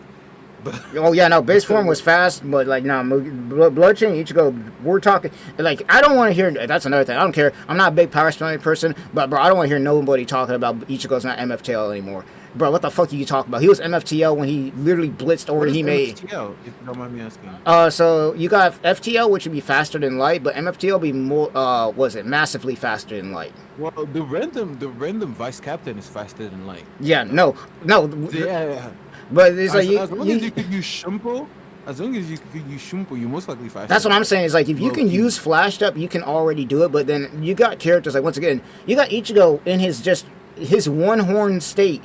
He blitzed past that shield so fast that Orihime didn't even realize he had moved yet. You saw what it looked like for. He didn't even notice it. He didn't even notice that he It was just moved. two lights moving around. That's what it was to her. So if that's not speed of light, I don't know what to tell you. Like, it Yeah. was just two No, lights and then moving around. this blood chain shit. Like, oh my gosh. And also, by the way, Orihime's perception is not a regular person's No, perception. she was keeping up with him at that point, up until he went into Horn Salvation, and then when the blood chain went off, then it was just lights, Yeah, she just yeah. lights. She couldn't see what Even was going Rukia on. couldn't keep up. Rukia Even wasn't Rukia- keeping up nothing either, and I liked how they did it. So when Ichigo was moving around, I don't know if you noticed it, but see, we got so much to talk about with this damn episode. They were eating with this shit. Is when he was moving around, there were times when Yuha was trying to shoot stuff at Rukia and Orihime, and he moved to deflect that shit, and then kept it Yeah, moving. yeah, and I it's saw still that, I on saw the that. attack. Yeah, I saw that. And also, Rukia, all Rukia really truly did after Ichigo went to Bankai is she popped her Bankai just to freeze because Yeah, she they was the froze only him. that could freeze Yohaba at this point to give Ichigo the opening. To give him the opening to really take him out. kill It was him. like the You know- Toshiro. It's like Toshiro and Byakuya combo. Yeah, but you know Loki though, and Yuha said it. Ichigo missed his chance. He could have killed Yuha. He thought Yuha was underestimating him. Yeah, no. That's why he. And see, that's another thing. I was talking about this. It's in the manga at that point when, in the manga at that point when he's talking about Ichigo thinking he's underestimating him, he's not in this state that he's in right now. He was only in just Horn of Salvation Shikai. And the Almighty was turned on. Yeah, but he did it. He said it after the Getsuga attention. Yeah, he said it after the Getsuga. Yeah, so that means because even Iruka said kill him right now, kind of thing. Yeah. So if Ichigo would just dropped another Getsuga, he would have just ended him. He can spam it. It could have been over. He would have ended him right there. But Ichigo, I think Ichigo was under the belief. Well, first of all, Ichigo, by the way, don't get me wrong, Ichigo will kill if need be. Yeah. But Ichigo also was under the impression that Yuha thought he couldn't kill him. I genuinely believe Yuha was right. Ichigo didn't think that, Yeah, like, maybe he didn't. Yeah, maybe he think he take him seriously. So he probably thought he was holding back or something.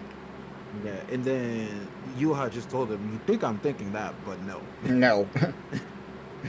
I know, but I feel like Yuha. It's almost like Yuha saw all the previous anime villains as like, "You think I'm gonna let you, the main protagonist, think I'm underestimating him? Well, you're mistaken." No, you're madly mistaken on that. Yeah, and then after that, he just did all this, basically the lasers from all the eyes and all that stuff. Yeah, once again, somebody was talking in chat, and I'm looking at chat right now. They literally said, there's literally, I'm scrolling back up, it's like, bro, we can literally get, at this point, with all the content we just got, we can literally just get Orihime DLC, Soul King Yuha DLC, Ichigo DLC, and then shit, fuck it. You could throw in like Adult Toaster or something for the fourth one. I don't even know. Oh yeah, no, it would be so nice. What I would want. This is what I would want. This is what we would for DLC. Because Orihime has a moveset at this point, bro. No, she has a moveset, bro. First of all, we need so many people. We would need actually 2 DLCs for it. Literally. We would need. That's what I'm saying, bro. Literally. We would need Adna. We would need Basby.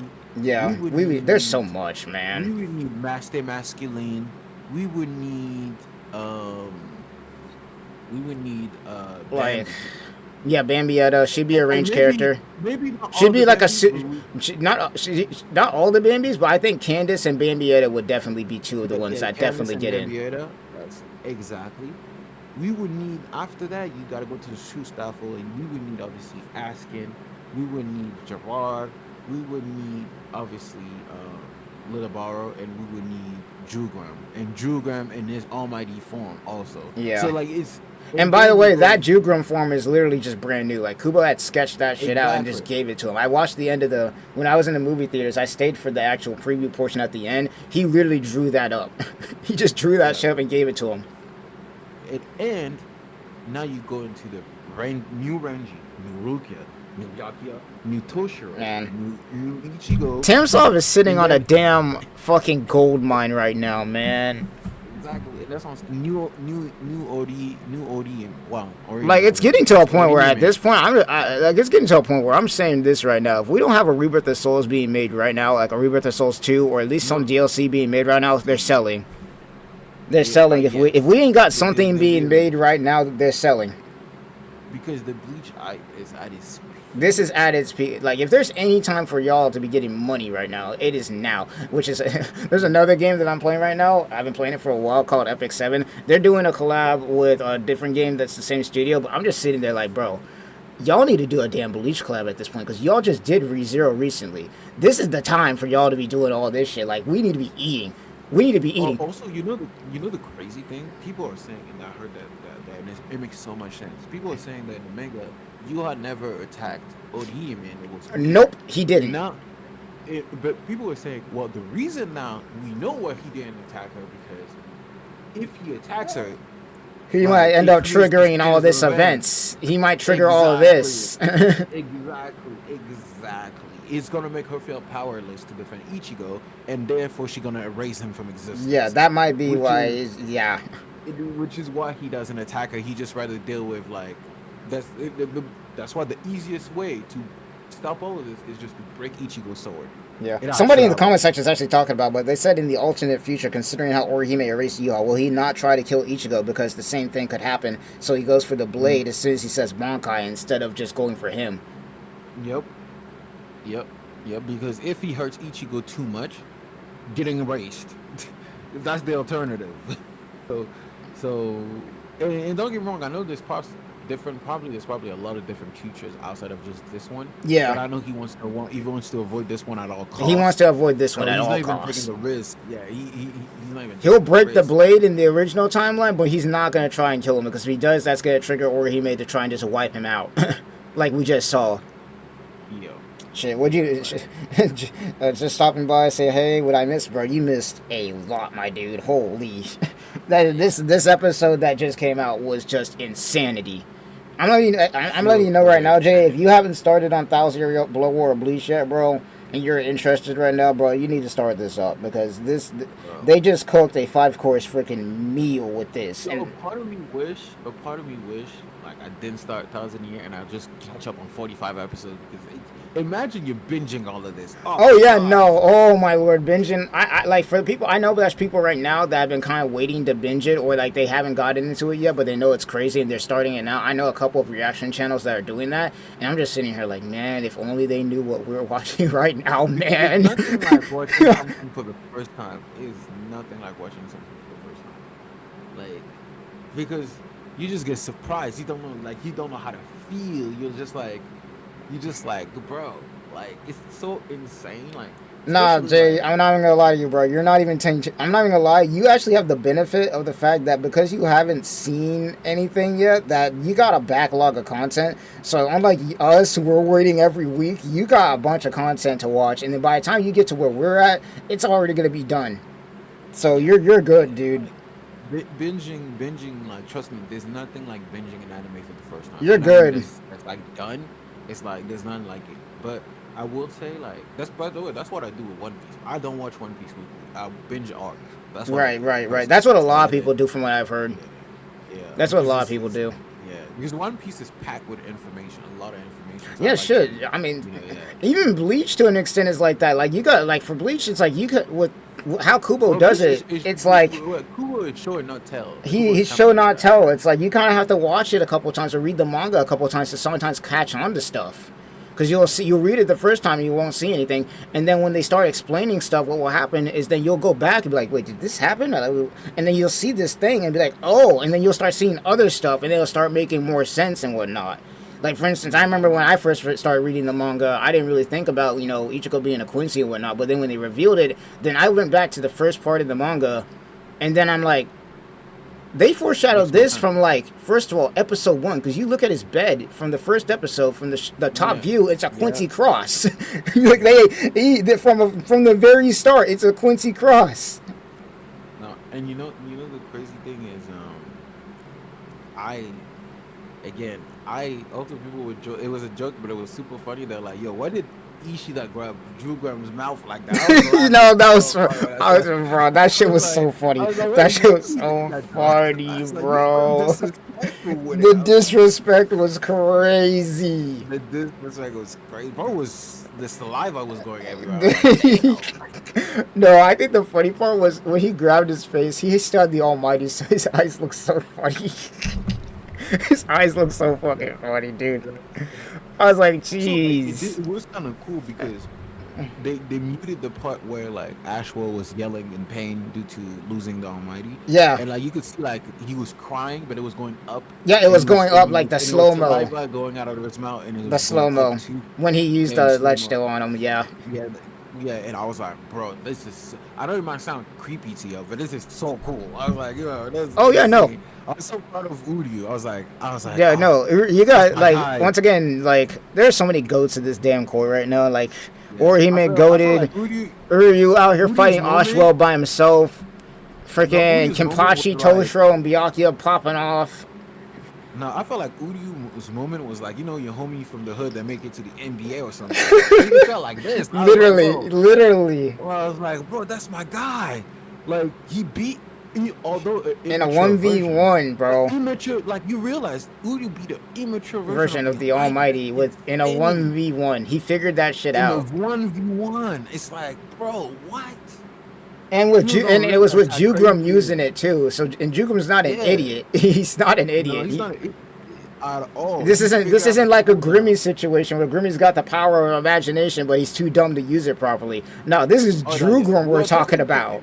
if we're talking about technically, Grimly should be the. Well, Grimly was part of the Shustaffel. Asking got promoted technically. Yeah, no, Askin got Technically, promoted what happened. probably. Yeah. But if you think about straight up just power, Grimly is supposed to be the strongest. Oh yeah, no, the power of Yeah. imagination, like bro, you give that to anybody else, Kisuke, you give that to Kisuke, Yuha, Gerard, anybody who's smarter than Grimmy. Good luck fighting, bro. You're dead. Yeah.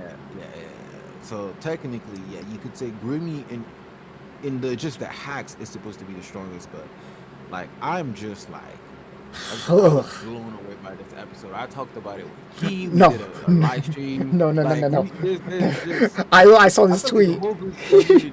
the whole Bleach community is just I saw this tweet and I saw it's like, so you know how Seth the programming Clyde made that animation where it's like, you know, Naruto versus Ichigo hypothetical. I saw this tweet on Twitter where it's like Clyde and freaking Seth seeing the new transformation after they just animated this shit. yeah, I agree. It was something else. Like Oh yeah. I just understood it. Like I sat in my I chair didn't- for a minute, bro. I was like, man, no, and you know the episode felt good when this shit felt like a movie and it was only 27 minutes. no, bro. It felt like bro. This shit so felt like much it was an happened. hour-long episode, and I looked at the time at the episode. I'm like, how long was this shit? Let me check to see that this wasn't like an hour-long episode, and I just didn't realize. I look at it, and it's 27 minutes. I was like, we about to, You know, I feel oh. like- bro, I'm not gonna lie though. Studio Puro and Shueisha and all of them knew this episode was gonna wreck stuff up because the next day they already had all the promo ready. Oh yeah, they had the the promo ready, bro. for the No, form. everything. Like, The they promo knew- was they knew- ready. They knew what it was gonna be. They knew what it was. They knew. They knew had it was 2 gonna live streams ready to go this morning. They had the freaking promos ready on Twitter. Bleach Brave Souls dropped the freaking transformation the moment it dropped. Like, I still got a pull for him on Bleach Brave Souls. I still need to do that and do a showcase for him. So I'm doing that. Stay tuned for that shit. And then, hell, the freaking mod team for Bleach Rebirth of Souls PC was ready. They dropped the damn mod thing for it on day 1.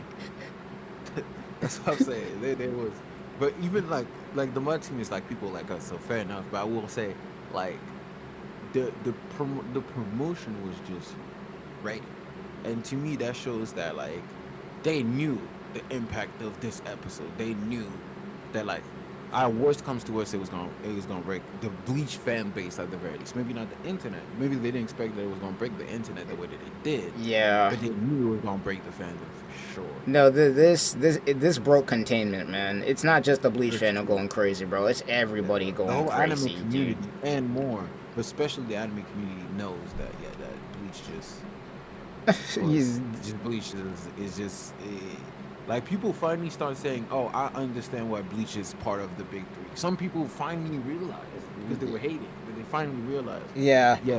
Bleach is something else. Yeah, this Bleach is and not like I literally said this. I was like, bro, we're not even done yet. We are not even I done remember- yet. The I job's remember not people even. saying- Well, the job's not finished. I remember people saying the IP is not a strong IP. Bro, I remember that. I remember that. No, there was that. I remember that specifically when it came to Bleach Rebirth of Souls. Specifically, there was a whole entire live stream where I forgot who it was. I think it was like Six World or one of these other content creators. No hate to them or anything like that. They were literally saying that the it's not Bleach that. IP wasn't huge at all. It wasn't big enough for something like this. To me, yo, all I'm saying is, it may be not in terms of sales. It may be not One Piece. It may be not Naruto. I'm not saying that. No. But what I'm saying is that to me, you have to be a big IP to have this kind of impact. Yeah, in It's order to just- have you a, just kinda you to. have to. And also, Yeah, you have people to. don't like to talk about, for whatever reason, I don't know why people ain't talking about this, but like, you guys do realize that Bleach hasn't updated its sales in like 4 years. The last update we got was in 2022 when they told us that it sold over 130 million. Yeah. It's been 4 years, and I'm guaranteeing that, I don't know if I can make a guarantee, but I guarantee, I'm just going to say that at this point, we're probably well past 150 million at this point. Yeah, 20 million is more. It's reasonable. Because we were at 130 million plus back in 2022, and that was when Bleach just came back. So that was like 10 years of nothing. Then they dropped the trailer saying that Bleach is back. So 10 years of nothing, and we were still getting people buying the manga. And then now we got content Man, I wouldn't be surprised to say, bro. This might be me just glazing at this point, but I wouldn't be surprised to say that we're probably at 200 mil at this point. That might be a crazy statement, but I think we're at 200 mil probably at this point. I'm seeing in the chat somebody said Mr. B said something like Bleach should be removed from the Big Three status. Oh yeah, he got ratioed though. He got ratioed on Twitter for that shit by somebody else. That shit was funny. That was I remember that moment when they did that shit where it's like who should be removed from the Big Three, and then Mr. Beast tweeted on freaking Twitter that it was Bleach, and then somebody ratioed his ass. That shit was funny.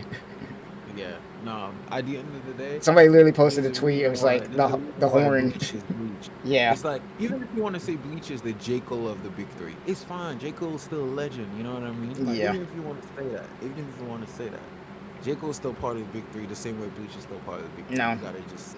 There's nothing. You just gotta accept it. And I be telling people all the time. It's like, bro, there's literally nothing you guys can do to change There's that. levels to this. There's nothing you guys can do to change Bleach being in the Big Three, bro. Like, you guys gotta understand. Bleach, like it's like, bro, Bleach is literally, it's manga. It's literally in the Hall of Fame of manga, bro. You can't. There's nothing you can do.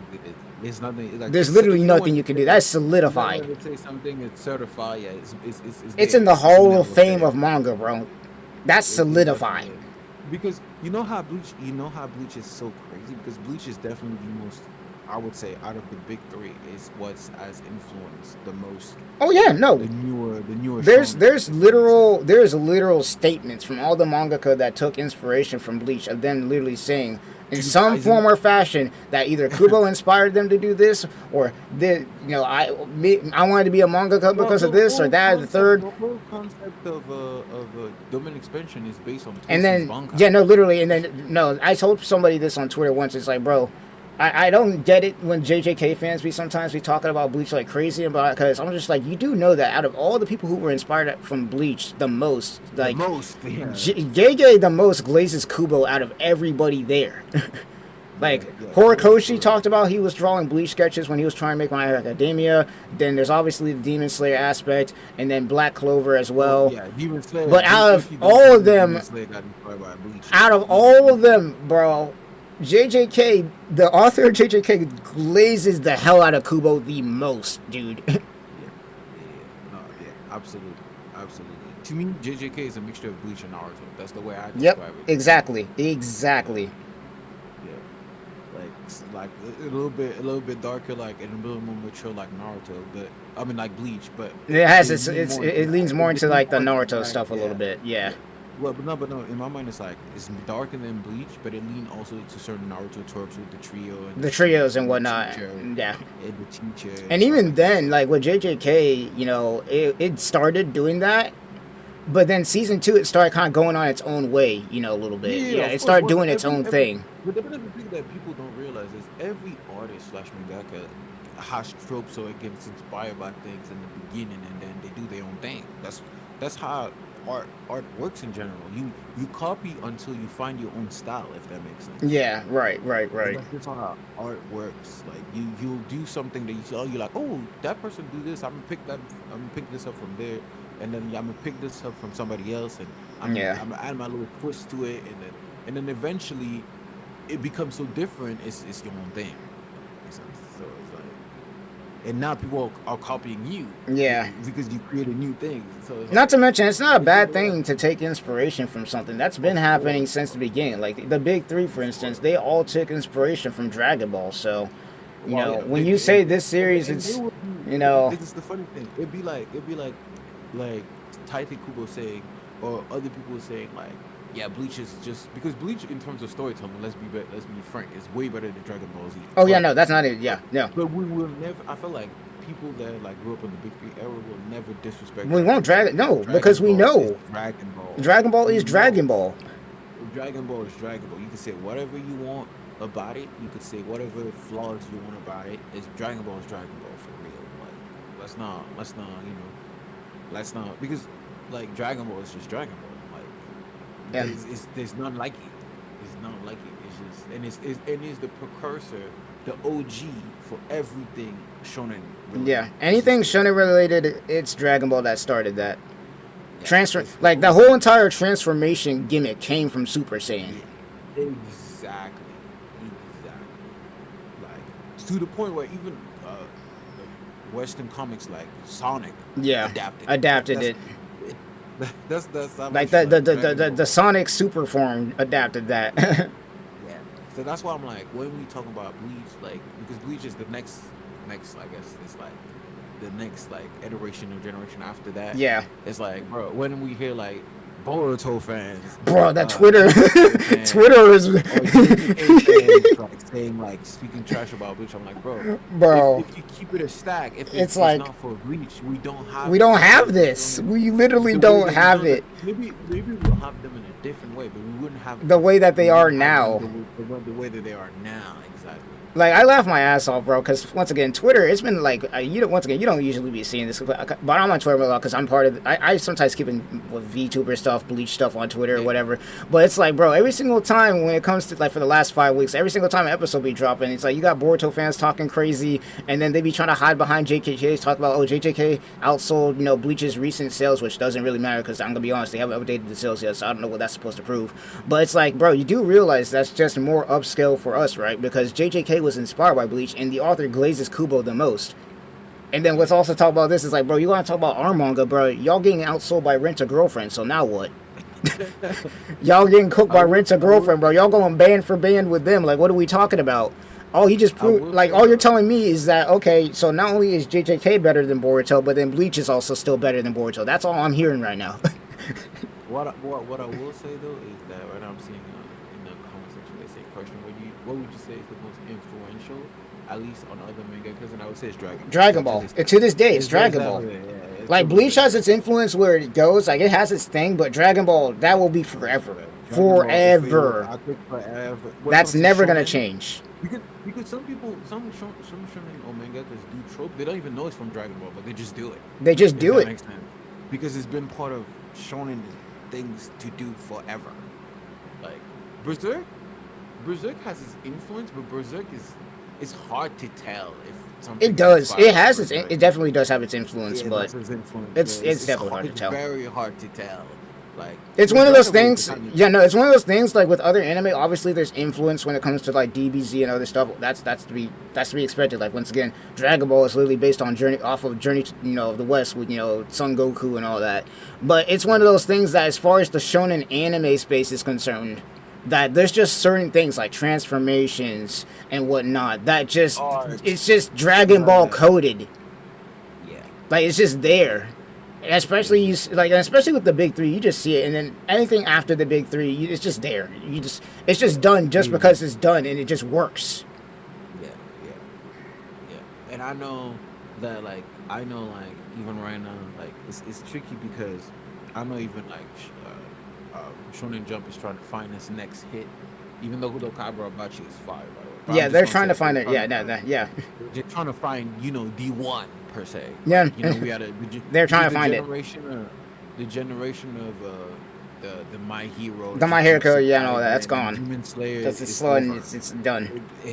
And then now they have to find something because Kagurabachi is kind of, I feel like the transition.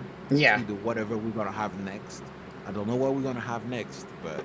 Yeah, now right now we're in a transition period with Shonen Jump with who's coming up next because they did it already before with this generation where they had Kubo and a couple other manga panelists and they even made an art thing for it where it's like we're trying to figure out what's the next big hit, and they had once again ICHIGO on the they had ICHIGO on the image with My Hero Academia, Jujutsu Kaisen, and Black Clover. I still have that panel. That panel is one of the most famous panels for that kind of thing because they're trying to find the next big thing for Shonen Jump. And now we got Kagurabachi, so we got that. That's like the transition. I feel like I'm not gonna lie though. I feel like if Reborn came out 9 days, it would kick ass. Oh yeah, Hitman Reborn would go crazy right now. It would go crazy. That's my opinion because like Suna would just hit so hard. It would go crazy right now, bro. Like let's just say they obviously reduced the intro art, but if Reborn came out today, it would kick ass. I think it would be it would be a bigger hit. Well, I don't know. I guess Kaiju number. I look at the comments. I think Kaiju number 8 would technically be part of this generation, right? I guess. Yeah. But Kaiju number 8 didn't do as much as the. Yeah, that is true. It should have done a little bit better than that. It wasn't a flop. It wasn't a flop, but it wasn't a hit either. It was like it was in the middle. It wasn't a hit. It wasn't a hit. I'm Oh, not saying it was a man. hit. I didn't You think know, it's man. Gacha Kuta could be it. Hey, Gachakuta could do it. Gachakuta could do it. The thing that's funny with If I had to Gachakuta, bet my money, if I had to Gachakuta bet my could do money, it, but man, the fans need to if I chill had the to fuck. bet my money, yeah, if I had to bet my money on a manga film, it would be Gacha Kuta for sure. No, If you had to tell me- Gachakuta could definitely do it, but the fans need to chill out, bro. Because what in the world is this My Hero show going on right now? The fans need to chill. Well, my hero's over. My hero's over. No, I'm not. I know about. I'm talking about like the fandom and what like the drama that was going on like a little bit back then with the author and all that. I'm like, y'all need to chill with this. This is like the My Hero Academia community 2.0, bro. Like we need to stop. Well, one thing I could tell you, I like Boruto the manga, but it's for sure not. The manga is decent. And that's the crazy thing is I don't think a lot No, like. it's The, good. It's decent. I think it's decent in my opinion, but that's just me. I don't know. Maybe it's just me. I think it's decent, I feel but like you've been a little bit hard on that. It's good. I don't The know. manga's And good. this is me. And maybe I'm just because I went into Boruto. You know, when it came out, I was hyped. Like a lot of people don't know this. It's like a lot of people in the Boruto fandom don't even know this, but even Bleach fans like were hyped for Boruto when it Yeah, came out. of course. It was just that when it came out with the anime, that it was just so bad that it was like. It was like, and I gave it so many chances too. Like I remember, I stuck with it because I know that they were doing a weekly schedule, and I was like, okay, I know that they're doing this weekly thing, but it was like they should never have done the weekly thing. That was a cash grab. that. It was a cash grab. I was like, it was one of those things where I was like, you know, I know that they're trying to profit off of the Naruto franchise because it was cooking in 2017, so it makes sense that they're trying to get more out of it. But they should have waited longer so that they didn't have to deal with the same problem. And that's where the Bleach and Naruto kind of franchises kind of differ in this aspect.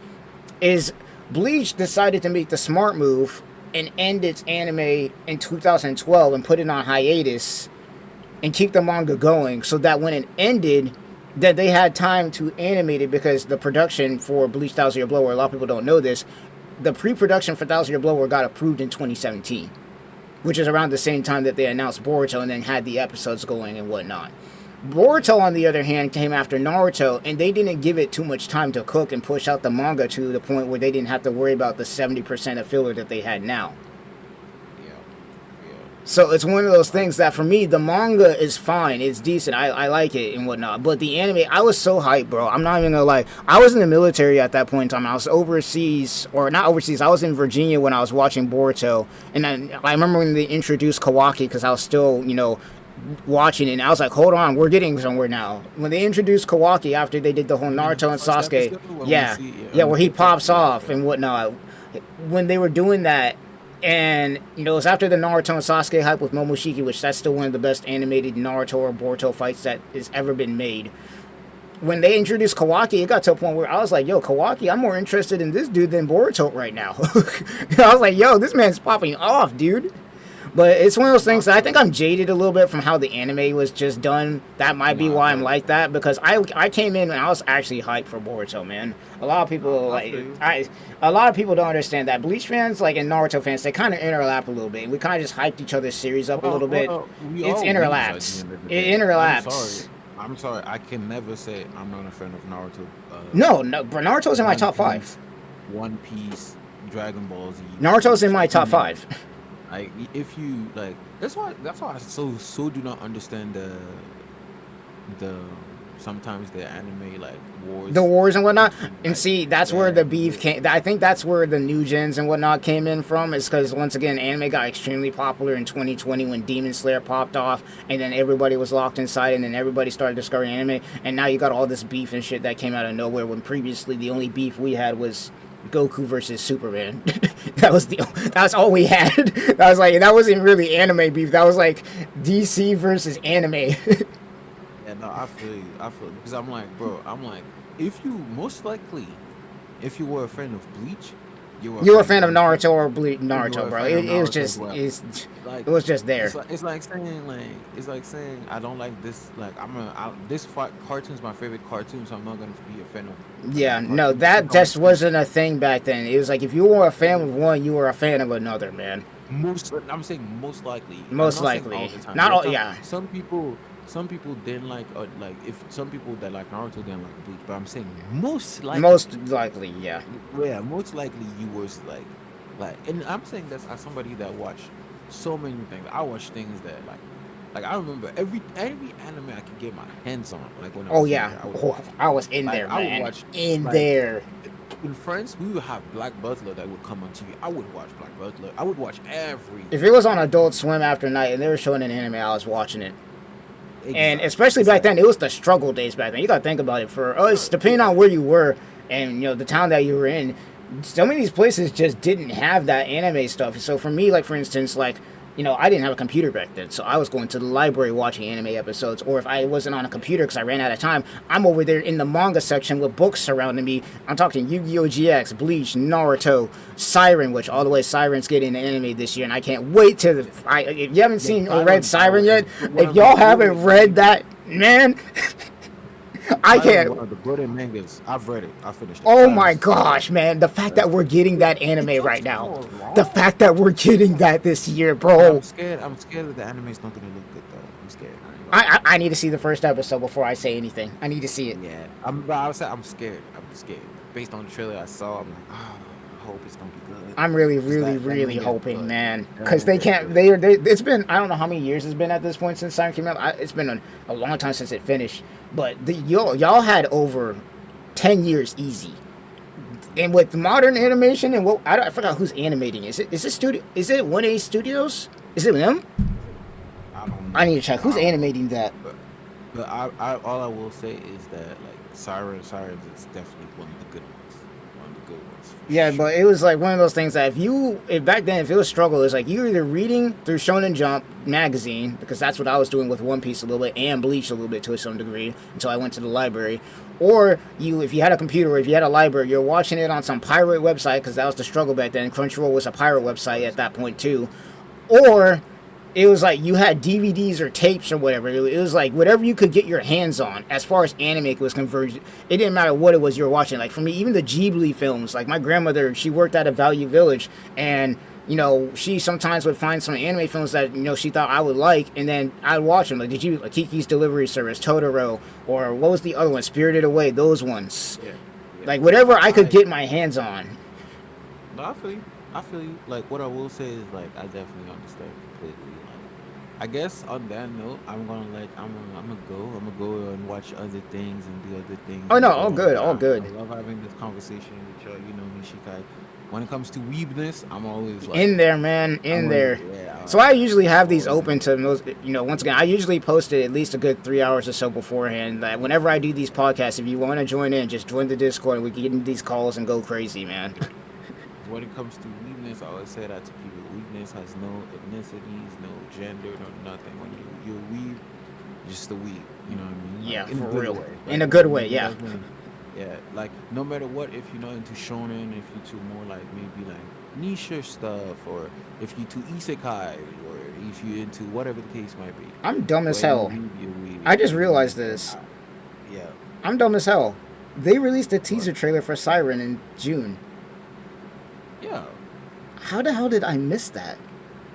Wow, you should watch it, and you tell me if you because that's the only thing that scared me. I know the story's gonna be peak. I just wanted it to be animated right. And it's coming out in October. Bro, we're almost in. Yeah, it's coming soon. Oh, yo, we might got a new reaction series on this channel, and it's been a while. Yeah, Siren's goaded. But on that note, Shika, I'm gonna let you go. Appreciate you having me on. And Oh yeah. Yeah. Anytime, man. Yeah. Anytime. I always love doing this stuff with y'all. all right, I'm gonna say my interest. If everyone freak HBC, Oh yeah. peace. Make sure to go ahead and subscribe to his channel. I'll leave it down in the link below for you guys who are wondering. We got a lot of cool Bleach content and tournaments on this channel, so go ahead and check that out. We're trying to get this man to 1K. Mhm. Oh man, but that bruh. Once again, going back to Bleach though, they cooked, man. Episode 45. If you haven't watched it already and you're caught up and you haven't watched it, you need to watch it. And if you are somebody who's interested in Bleach, I am being serious when I say this, man. No glaze, bro. Try it, bro. Please, like, at least give it a chance, cause man, what a masterpiece, dude. What a masterpiece.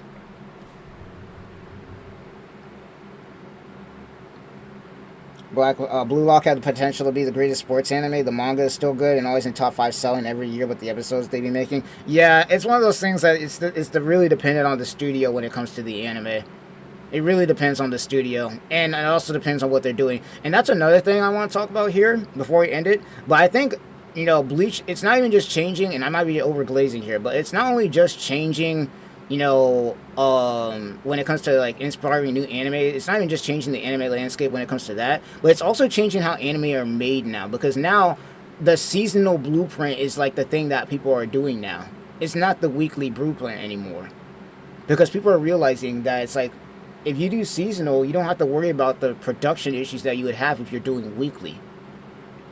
So it's just that too. And once again, maybe I'm overglazing it, but I feel like a lot of anime now are kind of going seasonal ever since Bleach Thousand Year Blood War came back and started doing its seasonal content. And because they have seasonal, they have time to work on it compared to a weekly schedule where it's going to be inconsistent. And honestly, if Blue Lock went seasonal, then I'm not even gonna lie, as an anime, it would do really well. I think it is seasonal now, if I'm correct. It's not doing weekly episodes anymore. You guys could correct me on that if I'm wrong, but I'm pretty sure that Blue Lock is seasonal now.